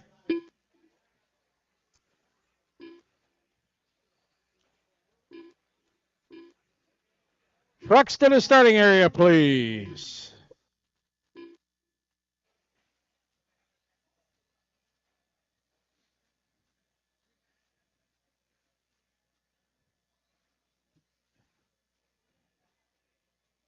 Alan, you need somebody or you're good? Okay. All right, it's time for a modified stadium check presented by J Concept. Dustin Evans starting on the 10. Ryan Mayfield in the 9. Ty Tessman in the 8. Cole Tollard in the 7. Spencer Rivkin in the 6. Taylor Sontag in the 5. Brendan Schimmel in the 4. Brock Champlin in the 3. Aiden Horn in the 2. And starting on pole, your top qualifier, Dakota Fenn. It is time for our 10-minute A-Main a modified truck presented by J Concepts. Our drivers are ready. Corner marshals are ready. Good luck, drivers. We're going racing on the sound of the tone. Here we go, off and rolling. Modified truck A-Main. Dakota Fenn bringing the field around. Nice start.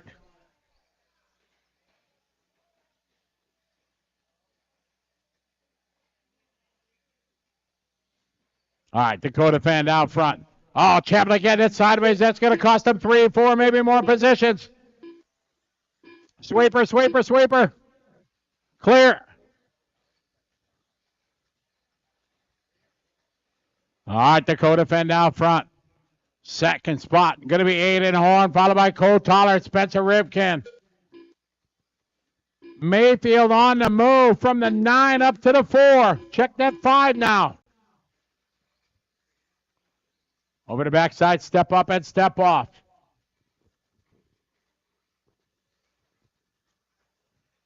Fend, your leader right now. We got one down.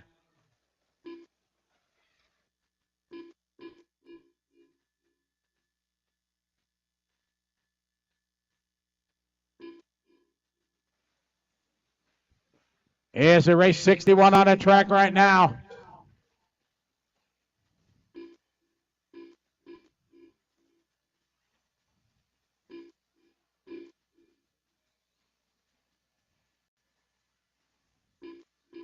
Eight and a half minutes ago, Dakota Fend out front leading the way. Across the start-finish line, he goes. Second spot the battle here. Aiden, followed by Spencer, followed by Cole.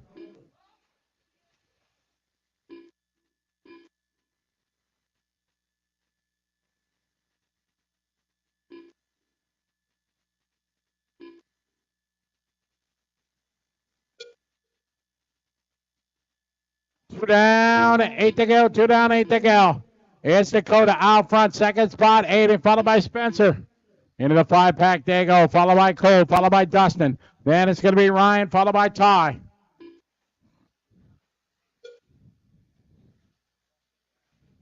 Dustin getting hung up there. Saves it. Right in front of Mayfield. 7.5 minutes to go. Dakota Friend out front right now, 4.2 seconds. Here's the gap between him and Horn.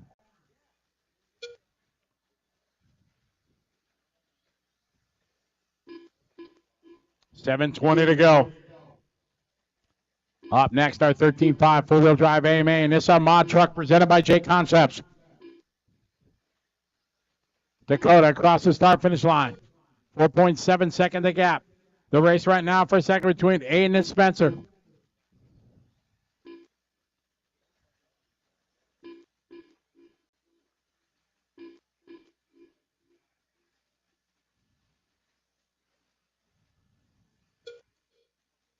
Job, Chris. Aiden and Spencer across start-finish line now. 18.9 to 18.8. Round a hairpin.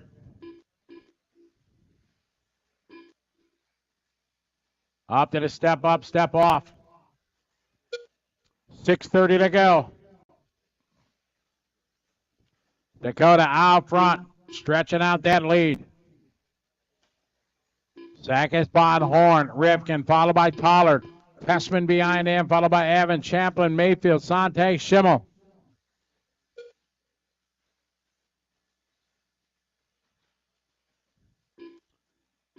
Aiden Horn, 17.9. That's his hot lap of the race. Hot lap overall, 17.8 from Fend.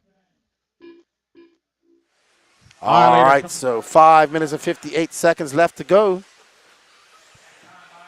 And it's Dakota Fend out front, Aiden Horn. I was actually calling the race that entire time, but my buddy forgot to switch it over.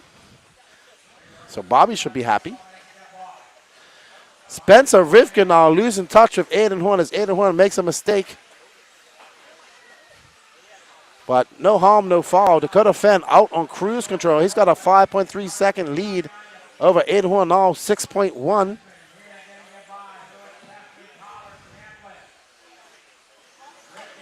But Spencer making some gains, making some time up, getting up, but losing that once again over the step up. That step up chipping away, causing fits for these guys. Four-wheel drive, they'll probably just try to triple it. That's what they might as well do because the double is getting slower and slower by each run.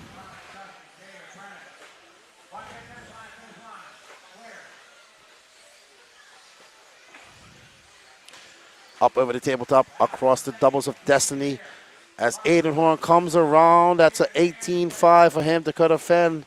You see him going up over the step up. He is having no problem. He is in tune with his truck. He was faster last year in truck as well. Wilson is cheering on Ty. He's currently in fourth, but nowhere near the battle for third, to be honest. These guys have been battling for the entire race. 4 minutes and 32 seconds left to go. I'll tell you, if Spencer Rivkin gets in front of Aiden, Aiden would have made him work for this dearly. You see Ty coming around. He's in fourth. Oh, Rivkin getting it up on two wheels. They're coming up on Brennan Schimmel and Taylor Sontag again. Oh, wow. If Aiden goes any closer, he's going to hit that fence. That is absolutely obvious. Tigretti RC cheering on Rivkin.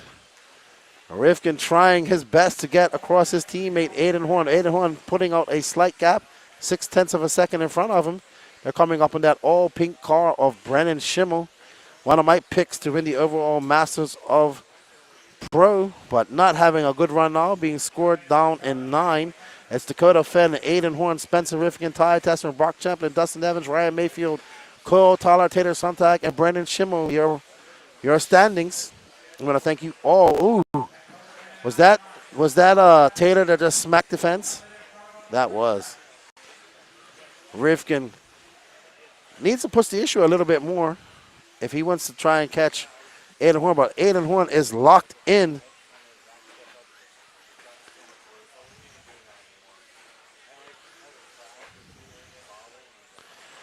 That poor fence. They better retire that after. I've seen so many people hit that this weekend. Then when they took it down for a second, oh man, the lap times dropped immensely. Oh no. There's Schimmel, done. Don't know what happened to Schimmel, but his car looks broken. And somebody else just hit the fence of justice.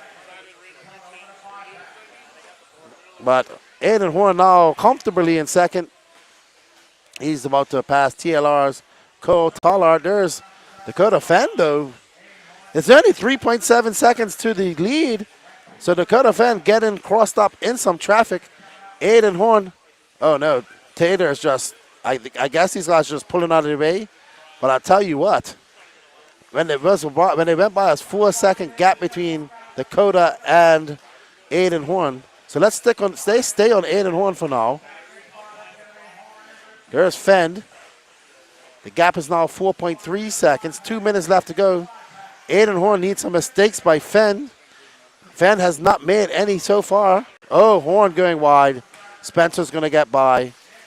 Ty Tessman, he's in fourth, but nowhere in this race as whatsoever. No, this is two-wheel drive stadium truck. Jesus. Mini truckie has already run. Oh no, Spencer getting it big wrong right there. Don't know what's going on right there. Let's see that again. Did we get that? Oh, he goes up. Oh man, I'm telling you, I think the safe line for that going into the four drive will be the triple single. Triple single that every lap. You got to hit that second dump perfectly. Dakota Fenn now up to a 6.5 second lead with 1 minute and 8 seconds left to go. 2/3 of the way to becoming the master of mod here at the 2023 Masters of Dirt.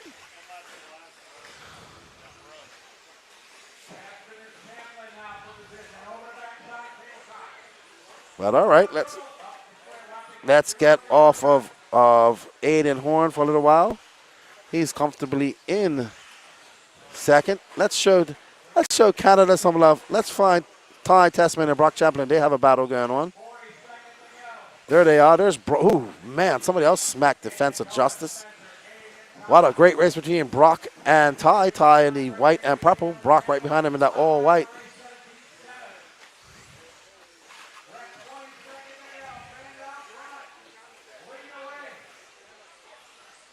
But Tasman doing it for the X-Ray team. X-Ray and Schumacher, bitter enemies over in Europe. So X-Ray will be happy to get a win over their counterpart Schumacher here in America. Oh, and Brock getting it wrong. 0 seconds left to go. Dakota Fenn will take the win. 2/3 of the way to becoming the master of mod is Dakota Fenn. And well done to Dakota Fenn. Spencer Rivkin second, Aiden Horn third, Ty Tessman fourth, and Brock Champlin fourth. Let's go have a word with Dakota Fenn.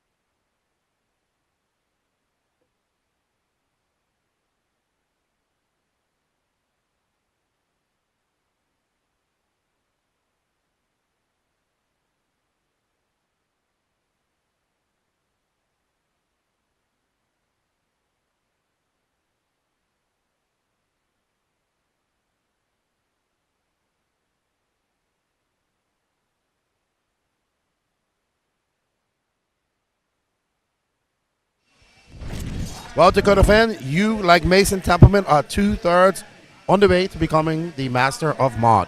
Man, truck was so tough out there. Seems like the track lost a lot of grip, so was kind of just trying to hang out in there. The first lap is so sketchy with everyone, just trying to get everything timed right, making sure you get over that back step up, but not jumping it too hard. And I know four-wheel drive is going to be gnarly, so just keep my eyes on four-wheel drive individually, and I just do what I can, and then we'll go from there. Yeah, the step up was causing a lot of guys some problems. It's almost looking like you got a triple single it now. Yeah, it's hard. You triple single, you land in the dust. So I don't think there's really a great option. It seems like four-wheel drive, you don't get quite the pop. So probably try to make that adjustment during the race, see if I can double-double. If not, then I'll go to triple single. I've been able to do double-double pretty good on two-wheel and truck, better than I have been all weekend. So hopefully we can carry that into four-wheel drive. Awesome, man. Well, congratulations. We look forward to four-wheel drive, and good luck to you. Thank you. All right, that's Dakota fan. He is 2/3 on the way to becoming your master of mod here at the 2023 Masters of Dirt.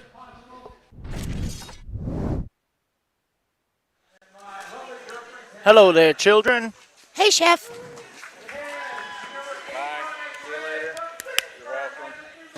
It is time for four-wheel drive 13.5 stock Buggles, presented by Proline. They are doing driver intros right now.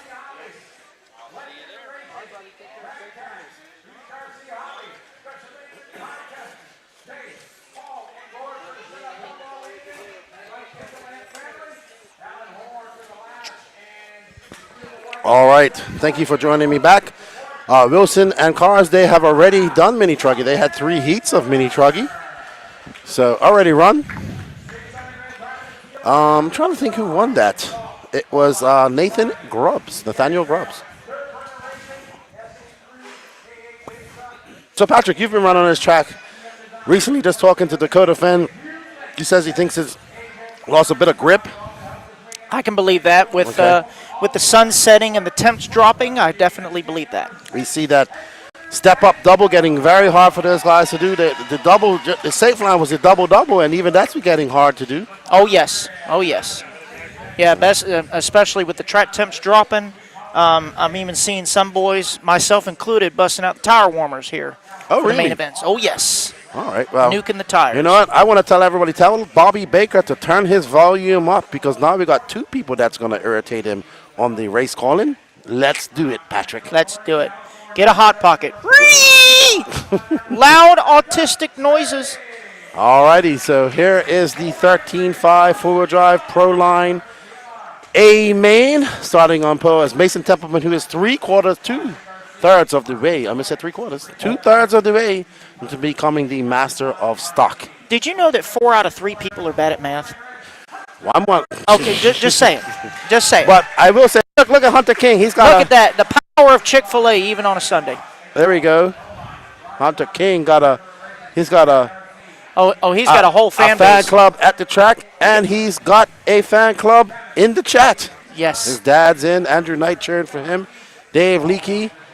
Yeah, man, Roach's run. I don't know if Roach made any A-mains, so. Yeah, I think he was probably about the C of open, I think is where he was at. Well, that's all right, because Patrick is a little bit of that as well. What's that? A little bit. Oh, I am on the autism spectrum, so I'm allowed to say that kind of stuff. So don't worry about it. I got my I put my card in. It's cool. Addicted to RC. Toddy going to take it now. Toddy has been great to hang out with today. Oh, look at Tom Rendernick popping in. Tom Rendernick should have been here. Tom, you need to put this on your bucket list, dude. I know BK Classic was on top, unfortunately, and the J Concept turf race in Iowa was this weekend as well. So lots of good racing going on this weekend. But here we are, race number 62 of 63. We're 2 races away from completing the 2023 Masters of Dirt. Yeah. Adistratos, Dakota Fan actually won Mod Stadium just now. He did. And he's already run Mod 2-wheel as well. Yeah, and so is this man. He's won stock two-wheel drive, 17.5 two-wheel drive, and 13.5 truck. So yep, so he is 1 win away from sealing the deal of being the stock master. It is Mason Templeman starting on pole. Jeff Stackowitz sporting his new X-Ray rides starting on the number 2 spot. Kyle Go in the 3. Hunter King in the 4. Doug LaRiviere in that number 5 spot. Andrew Daniel in the 6. Will MacGyver in the 7. Toddy Anderson in the 8. Nate Sutherland, our defending national champion, starting in the number 9, winning the B main. And rounding out our field, finishing second in the B main, starting on the number 10 spot, Kenny Setzer. Absolutely, absolutely. All right, so Mason Templeman got a little bit of pressure, I would say.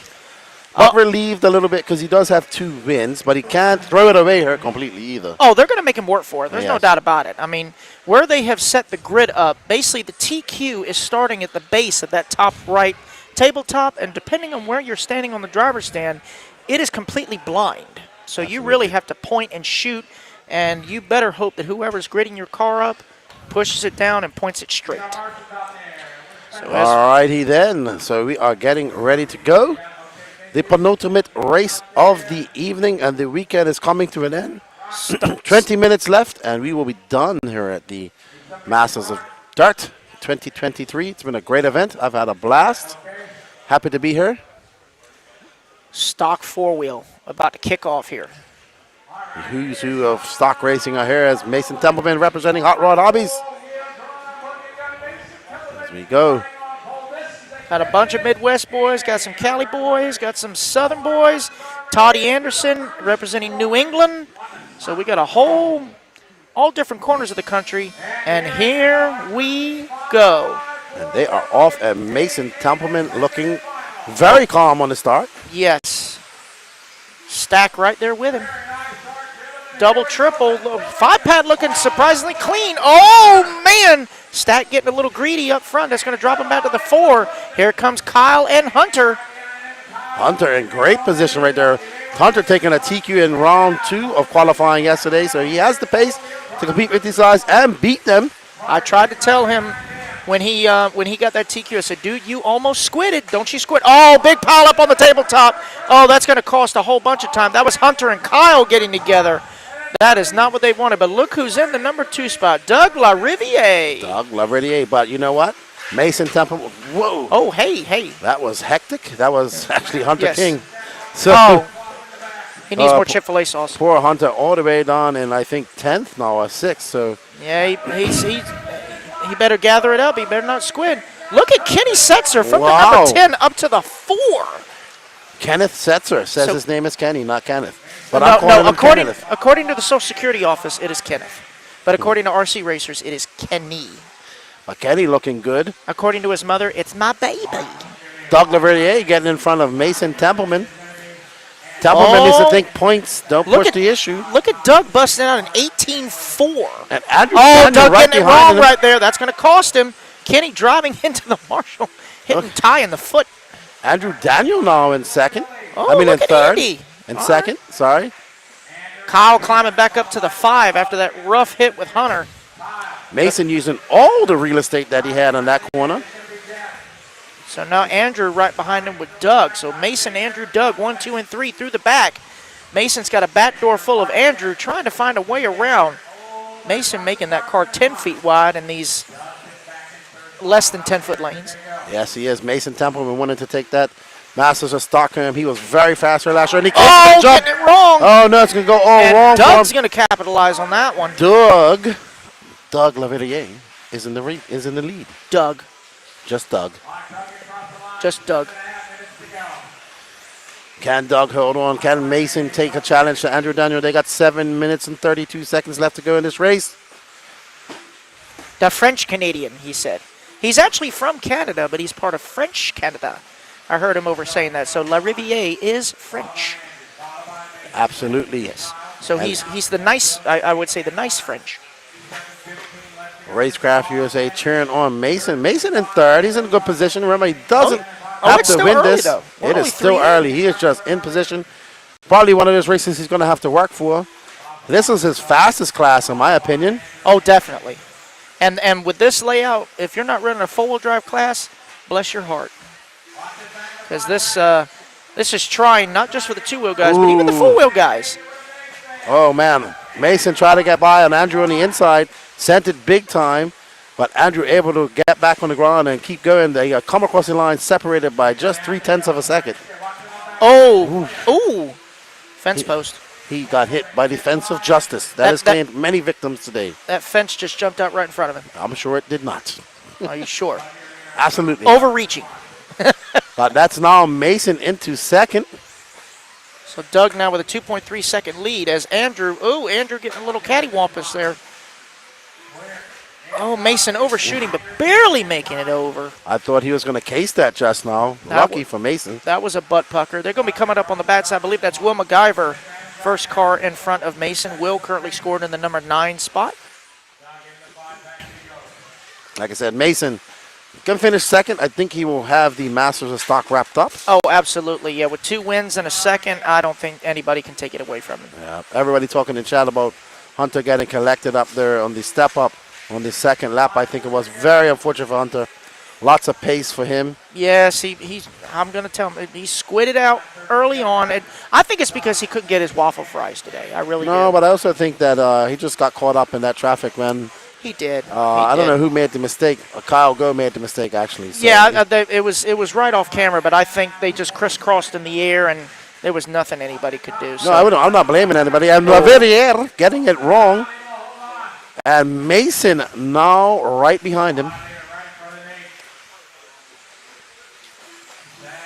Nate Sutherland in between them. Yeah, Nate currently scored in the number 7 spot, but Nate does have the fastest lap on the track of a 17.9 here in stock four-wheel buggy presented by Proline. Doug LaRiviere starting from the number 5 spot, currently out front, got a 1.1 second lead up on Mason Templeman with Andrew Daniel in the 3, Kenny Setzer 4, Toddy Anderson rounding out the top 5, stacking the 6, Nate Sutherland 7, Will MacGyver 8, Kyle Go 9, and Hunter King rounding out our field. And just as we say that, Mason Templeman gets around Nate. Now he sets his sights on Laverriere as he comes across the loop, and they are separated by 0.8 of a second. But a lot closer to that on the track as we see Mason. Oh, man, he does that again. My goodness. Talking about a butt pucker. And not to mention, again, we've been saying this the whole time. These are 10-minute mains for these stock classes. Oh, Mason coming in hot. Not able to capitalize, hitting the fluff there. What he doesn't want to do is break his car. No, God, no. So, that's another factor that nobody's really said.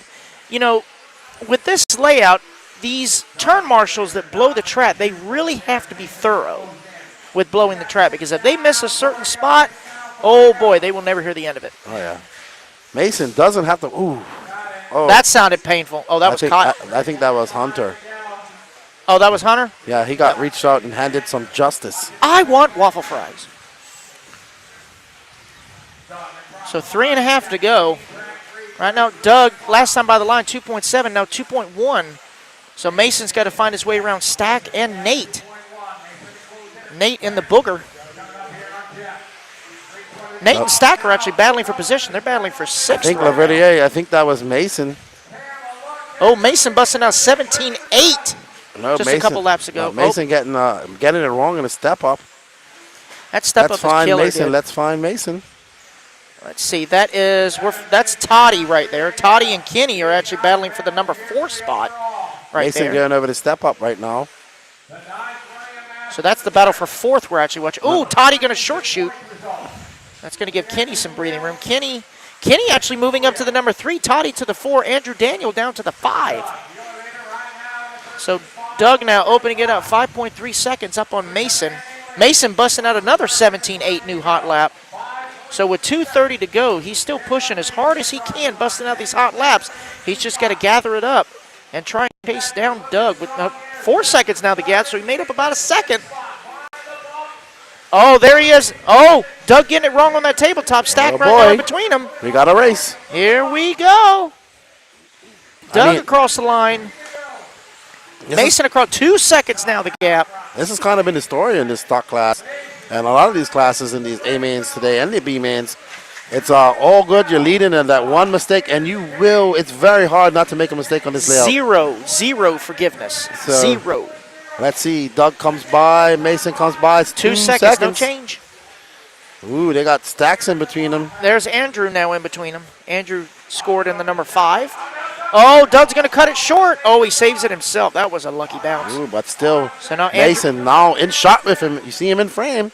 Yep, now Andrew and Stack. Andrew and Stack are actually battling for the final podium spot. Oh, Mason going to cut to the inside, so he's going to get around Stack. Now he needs to get around Daniel. There he goes. Well done. Actually, that is a three-way battle they're trying to pass for the final Yeah. podium spot. Andrew, Jeff, and Nate all battling for the final podium spot right there. Three-way battle. Oh, Nate and Stack going to get it wrong, so Andrew's going to capitalize. Stay on Mason. Oh. Stay on Mason and Mason Doug. and Doug, Leverrier. here we go, right in front of him. Oh, Mason going to keep it short. No Marshall in the back. Oh, that is the worst, That's- absolute worst place to crash. Unless Doug makes a catastrophic mistake. That looks like it's going to seal the deal with just 1 minute to go. But even though he looks like he's able to finish second, I think he does have the Stockmaster title as of now. But you did say earlier that certain classes are worth more points, so we'll just have to see. I don't know where Doug's finishing positions is, but right now as it stands, he'll get 9.5 points for that win, and Mason will get 8.5. Mason has a 10, so that will be 26.75 points for Mason. Yeah, so in it's so total. more than likely, unofficially, if Mason holds on to second, he is the Stockmaster. Unofficially, I have to include that word unofficially after Unofficially. nationals. After nationals, we have to use Unofficially, that word. unofficial. Correct. So now Doug on his victory lap. Can Mason cross the line? No, he will not. So Doug has locked it up. Doug LaRiviere will take the race win. Mason going to come home in the 2. And it looks like Andrew Daniel will hold on to the 6, so that's going to go Kenny Setzer in the 3, Toddy Anderson 4, Nate Sutherland, your top 5. No! Nate Sutherland in the 4, Toddy in the 5. So Nate getting 4th on the last lap, but it will be Doug LaRiviere taking the race win.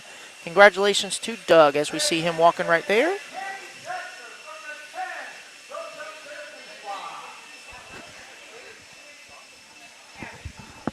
Hey, Doug. All right, so congratulations to Doug for taking the race win. But I tell you what, honorable mention, look at Kenny Setzer.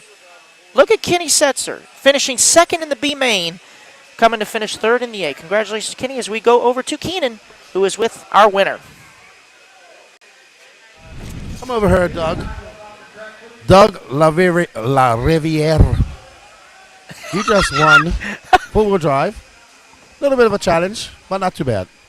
Not too bad. It's definitely an understatement. It's getting worse out there. It's pretty gnarly. I mean, driving 30 minutes of mains is pretty brutal, especially on a track that's like this, super hard, challenging.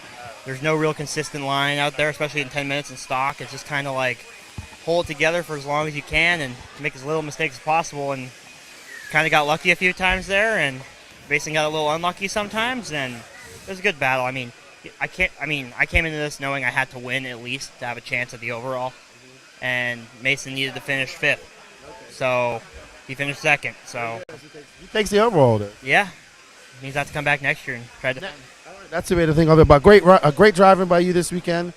Good win for you. I guess we'll see you soon here at Beachline for the Carpet Championships, I'm assuming. But at least you go home as four-wheel drive champion tonight. Yeah, for sure. I mean, you got to take the positives away. It's a tricky event. I mean, I think we're so close in qualifying, even with all the wrecks and stuff. It's hard out there. I mean, when you see the top guys even struggling to go around there clean for 5 minutes, let alone 10, it's pretty gnarly. Awesome. Well, congratulations. Hold on, Mason. Come here. I don't know. Good job, Doug. Unofficially, you are the overall master of stock. Congratulations. Thank you. It's a big accomplishment. I'm sure it's going to hit me soon. It almost feels like a national title equivalent, sort of. This was definitely a big race on my list for this year, and that I wanted to come out and do pretty good at. And we came out and we did what I was hoping to do. Awesome, man. Congratulations. Smart driving. I think you knew that you had to finish second. You didn't really push the issue. You saw an opportunity to catch up to Doug. We thought we was going to get an epic battle to the end, but hey, you still won it. Win the overall, and congratulations. You unofficially are the 2003 Masters of Stock. Thank you very much. I appreciate it. Awesome, man. Congratulations. Thank you. All right, guys, we have one more race. It is the four-wheel drive mod. Don't go anywhere. Maybe Dakota Fan wins it. I think he has to finish 5th. We'll see. We'll check out the points. 5th or better, and he wins it. We're going to get out of her. We'll see. I don't know how these points work. All right. Last race of the weekend. 4-wheel drive modified buggy A main presented by Team Losi as they do the driver interview or driver introductions. We want to thank everyone for joining us online via Facebook and YouTube. Masters of Dirt RC Championship on Facebook. We got beachrc.com on YouTube and WRCE on YouTube. Thank you all for joining us. Hope you've enjoyed Keenan's commentary. Mine, you just got stuck with me, so apologies.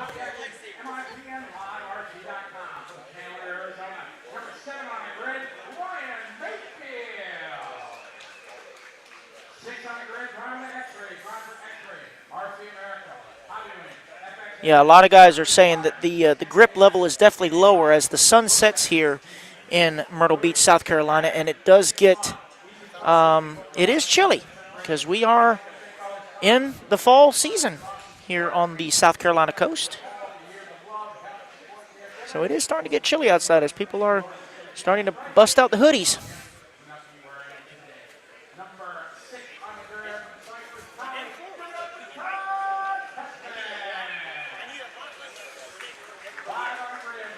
One more to go, big dog. One more race to go. We saved the best for last. See. All right, so we do have a chat in there. Hey, Christian. Enders How are you doing, RCGs. When do you see Bornas ahead of Spencer? When Spencer breaks in 2 qualifiers out of 3. Clark Templeman, great driving. Mace, you are the master of dirt. Yes, he is. He earned that one. Definitely. Absolutely. We want to thank all of you guys for joining us all weekend. Before you guys go, don't forget to smash that like button. 355 people in the chat right now. Smash it or say hello. Let's leave a comment. All 355 people say, "What's up?" at the same time. Nobody's going to do it. You watch. In the YouTube chat.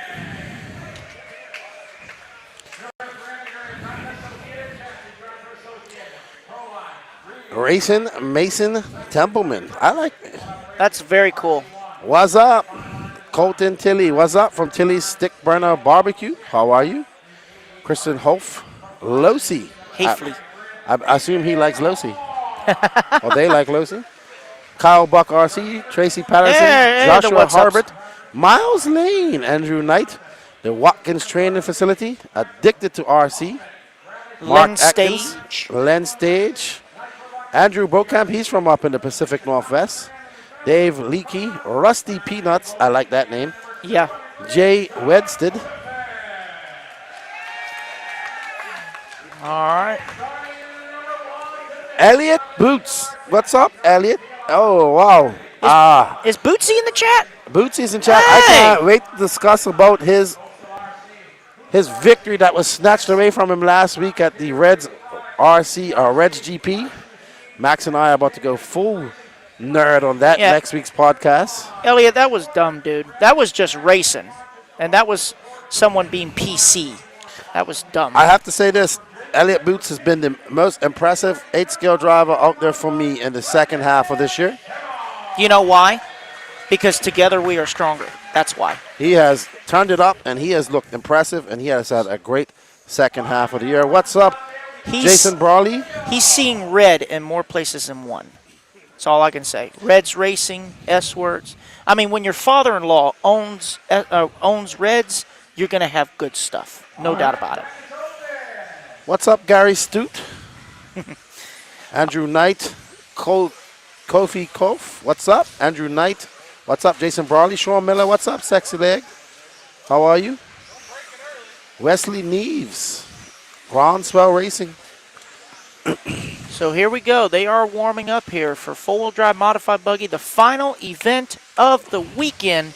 It is Brennan Schimmel, last year's stock master of dirt in the modified class, setting TQ with Dakota Fenn in the number 2 spot, Aiden Horn in the 3, Tater Sontat 4, Cole Toller 5, Ty Tessman 6, Ryan Mayfield 7, Brock Champlin 8, Mighty Joe Bornhorst on the 9, and Spencer Rivkin playing the bump game all day, finally into the show, rounding out our field on the number 10 spot. All right, we are getting ready. Thank you, everybody, for tuning in. Thank you, Sexy Leg. What's up, Roblox World? Thank you for tuning in. Ben Tracy. Elliot, enjoy the race. Too bad you ain't coming to AMS. That would have been cool. I know, Elliot, it's been a while since you've been stateside, but you need to come to an East Coast race one time.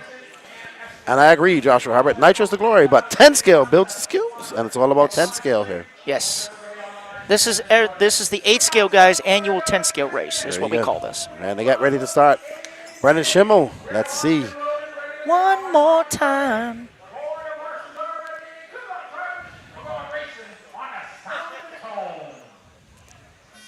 And here we go. That tone one more time as Brennan Schimmel going to lead him to the line here.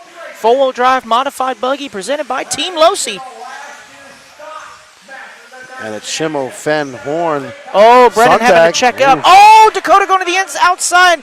He and Brennan getting together, and that's carnage on that tabletop. That is. Tessman going to get the worst of it as we see gang pile just piling up, just everyone trying to break free. And gymnastics, all kinds of carnage gymnastics. Ooh, that was ugly. Look at that. Who jumping that on the wall there? That was ugly. But and it all sorts out. Is Brendan Schimmel, Ryan Mayfield, Dakota Fenn, Joe Warner, Spencer Rivkin, your top 5. So now that's, look at Mayfield up to the 2. Bornhorst to the 3. So Bornhorst from the 9. But look at Spencer. Again, Spencer playing the bump game all day. I believe he was in the D main because of some unfortunate qualifiers. Now finds himself up into the number 4 spot in the A main, passing Bornhorst now to the 3. So Spencer definitely on a mission. Ooh. He's got one more chance to finally claim the win overall. And Joe clipping that lip just a little bit, but able to marshal it himself. Wow. Warner is looking pretty racy out there in the top 5 right now. Currently in 4th. Yeah, Joe said he stayed up late last night doing some wrenching, making all kinds of changes, and busting it out this morning. He was very well pleased. Oh, no. Oh, no, Marshall down. Marshall risking life and limb to Marshall, Brendan Schimmel, and Ryan Mayfield to the point. Spencer Rivkin in 2nd. Right now, Joe, Brennan, and Brock, 3, 4, and 5. Stay on this, guys. Stay on this. As Rivkin gets by Mayfield. So now Spencer Rivkin to the race lead.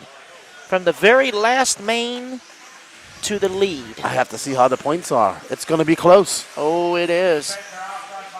4 out of 3 people are bad at math. And I'm the 7th. I will leave that to the people that made it up. Yes. But Spencer Rivkin showing it didn't matter that he started in the D main. He's here to do well in 4-wheel drive. So let's see. He's in perfect position. 7 minutes, 37 seconds left to go. Dakota Fenn in 4th. So he needs some mistakes from Fenn. He needs some gifts from above. He needs Fenn to finish, I think, way worse than 5th. I'm telling you right now, the fact that Spencer started in the very last main of 4-wheel mod and is now leading the A main, I'll tell you what, the spirit of Gene Husting is smiling right now on Spencer Rivkin. Very much so. Great driving by Spencer. Yes. He is your defending champion. It would be great to see him go back-to-back. That would be an associated sweep. Oh, it would. Oh, Mayfield cutting it close, able to save it himself. It's good to see Mayfield doing 10 scale again. It's not since his departure with Yokomo that we have seen him really do some 10 scale racing, and it's nice to see him back on the smaller tracks. It's nice. Dakota Fenn up to 3rd. Oh, Dakota and Joe doing battle. 3 and 4 right there. Right now, Mayfield still in 2nd. I think we're about to see an epic battle arise with Mayfield and Dakota right here. Joe Borno is looking really good out here in 4-wheel drive. This will be a confidence-boosting race for him, much-needed run for him. Very as much the so. S-Works guys are in deep development of these chassis packets here in the US of A. We've been doing a lot of R&D this weekend. Dakota getting up on 2 wheels. Joe Borno is keeping him honest, though. Dakota can't pull away from Joe, so Joe looking really racy right now on that yellow and orange S-Works. So right now, we got Associated, Losi, S-Works, Schumacher, top 5. Absolutely. 5 minutes and 50 seconds left to go. This is the last race of the evening.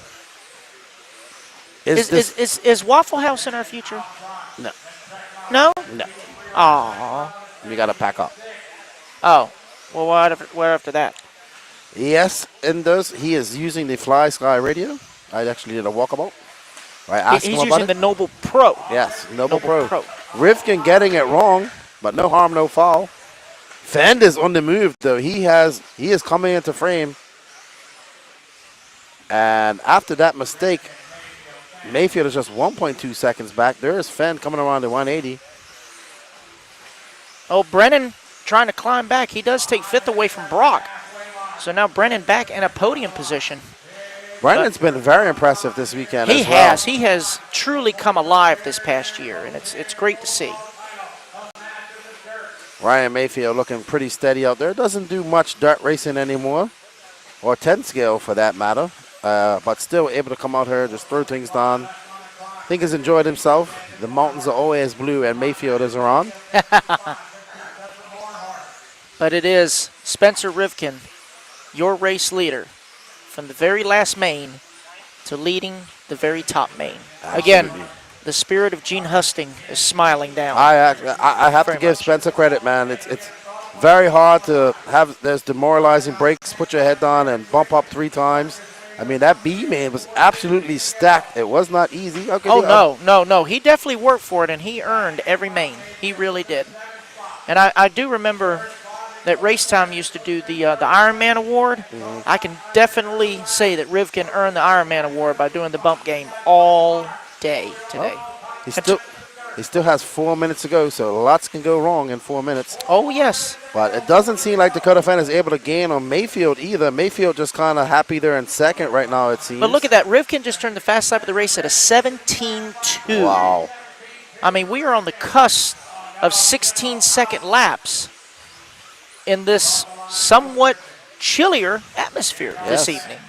And after, losing a little bit of traction as well, they're saying. Oh, yes, the traction is lower, and definitely the surface is getting character. Yeah. Starting to get a little lumpy in certain spots. As you see, Tater Sontag testing the fence of Justice durability.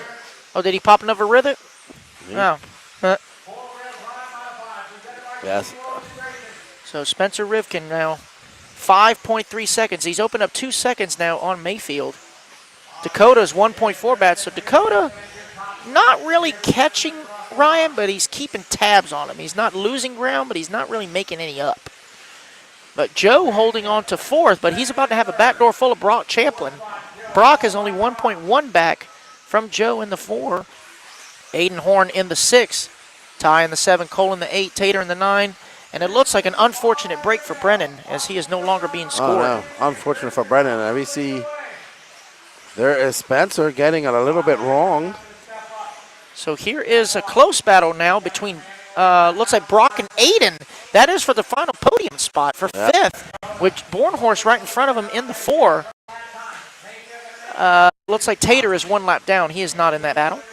But that is the battle for 5th right there. Is Aiden making a jump pass on Brock, moving up to the number 5 spot. So it is AE versus Schumacher. Ooh, that kitty making a pancake now. But Brock, so Schumacher here, so kind of hard for him. I will say this, for Schumacher primarily being on a very high grip surface like carpet or turf, Brock has really shown some great tuning, making those cars Did work. you see on the Aiden surface. just jump over Joe Bornhorst just now? That was pretty cool. You missed it? I did. My ADD Oh, man. kicked in. Too bad we didn't have a replay of that. He literally just jumped past right over Joe Bornhorst. Full send. So now here's the battle, 4-way battle for final podium. So Aiden Horn. Ooh. Oh, looks like Dakota's closing up on Ryan for the number 2. Oh, Dakota's going to traction roll. Say that. Curse of the camera, 1 minute, 16 seconds left to go. I blame Danny. Oh, man, they need to put a mattress over here because they do. Or go-kart tires, glue them to the wall because People have been smacking that all Yeah. day long. yeah. I mean, we are at a hobby shop, so they're selling parts. That's for sure. So there we you are under see. 1 minute to go here for the 2023 Masters of Dirt. Ryan Mayfield now comfortably in second. He's coming up on Ty Tessman, who is currently being scored down in 8th. So Unfortunate. I'm sorry to see that Ty's not having the best weekend. He's really been struggling lately, and I hate to see that because he's put in a lot of effort, and it just hasn't been his weekend. and just as we say that, he throws down the fastest lap so far in this race of 17-1. Oh, excuse me, he's Canadian. 17-1, eh? Yes, but the rumors are flying about his departure from X-Ray. Yes. So- There's also a conspiracy theory that since he's Canadian, that his tire sauce is actually maple syrup. There you go. That'd make it extra sticky. That would. But 3 seconds left to go, and what an impressive drive by Spencer Rifkin. From the Showing- very bottom main Absolutely, to take the overall absolutely. win. How about Showing that? absolute immense fortitude. Mayfield going to come home in the 2. Dakota in the 3. Let's see how it's going to tighten up for the number. Brock's going to come home in the 4. Joe Bornhorst putting it on the podium for S-Works in the number 5 spot. Aiden Horn going to come home in the 6. CFT in the number 7. Ty Tessman 8. Tater in the 9. Brennan Schimmel rounding out the field. So what an awesome, awesome drive for Rivkin. As Spencer's going to come over and talk to left.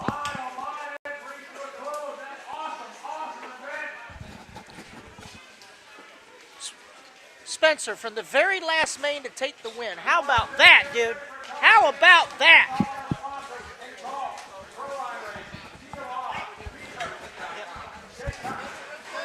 Spencer, come talk to Keenan. Spencer.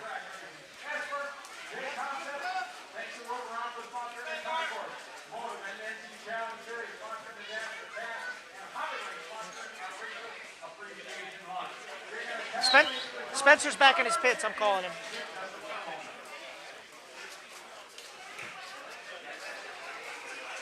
Bump King, Bump King. How about that? So as we go on over to Keenan, he is with the winner and the Bump King, Mr. Spencer Rivkin.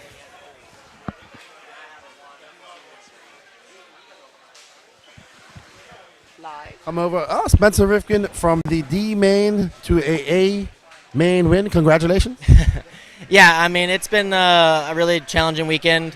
As a racer, you never want to give up. You always want to encourage yourself, stay confident in your program. It was definitely a hell of a fight, man. Those mains, the lower mains, even though that it may look like it was easy from the cameras, it definitely wasn't. And, hopefully from behind the scenes, from you guys watching, it can encourage other people to think that it's, never okay to give up, and you just keep charging and be there at the end. And was able to get the win in four-wheel drive, but not in the overall. I think that I really didn't have anything else left in stadium truck. I thought second place was the best I can finish, and I left probably one point out in two-wheel drive. Me and Brock had a hell of a battle. I made a mistake, and he got by. But to come from 10th, or to come from 45th overall in four-wheel drive qualifying to first, I mean, the odds of that really happening are really slim. But, yeah, hopefully it can encourage younger drivers and people across that are watching. And, yeah, it's cool. I'm pretty pumped. It was a big team effort this weekend. Yeah, thanks to Jay Constance for coming out supporting the race. We had a big Team Associated crew out here. Aiden, Dustin, Mayfield was here, Lee Sester, Doug, Mason Templeman, all the guys. It's been pretty cool. We had Chris Van Air out here racing short course. Yeah, and winning $200. So I mean, I'm glad that we all had a good time. Trust me, I definitely was pretty out bad after breaking in both those qualifiers and four-wheel drive. But it's pretty cool. I don't even really know what to say. It was a solid effort. I made some changes to my car before the main, and I'm like, I'm going for it. Joe's like, I'm double, tripling in the rhythm, and I'm like, I'm going for it, man. I don't know what to tell you. But there was some chaos at the start, and you got to be a little bit lucky, and I was just there at the right time, and I took advantage of it. So. Well, congratulations, man. Good run for you, and showing that fortitude to come back from the D main. And I guess you're going to have to try and do this all over again next year. Yeah, we're looking forward to it. Awesome. Well, good job. I don't know where Dakota Fend is. Maybe we could get him for a few words. Dakota! What's Dakota, up, Jay? interview, Sauna, don't leave Dakota. anybody. How you doing? We do have prize presentation to go. So I just want to get Dakota over here. He does take the overall Masters of Mod, which he has won before. Hey, nice to meet you. Safe travels back home. Where is Dakota Fenn? We want Dakota Fenn over here. Where's? Let me go. I'm gonna go find. We're gonna send Patrick's gonna go over and call him.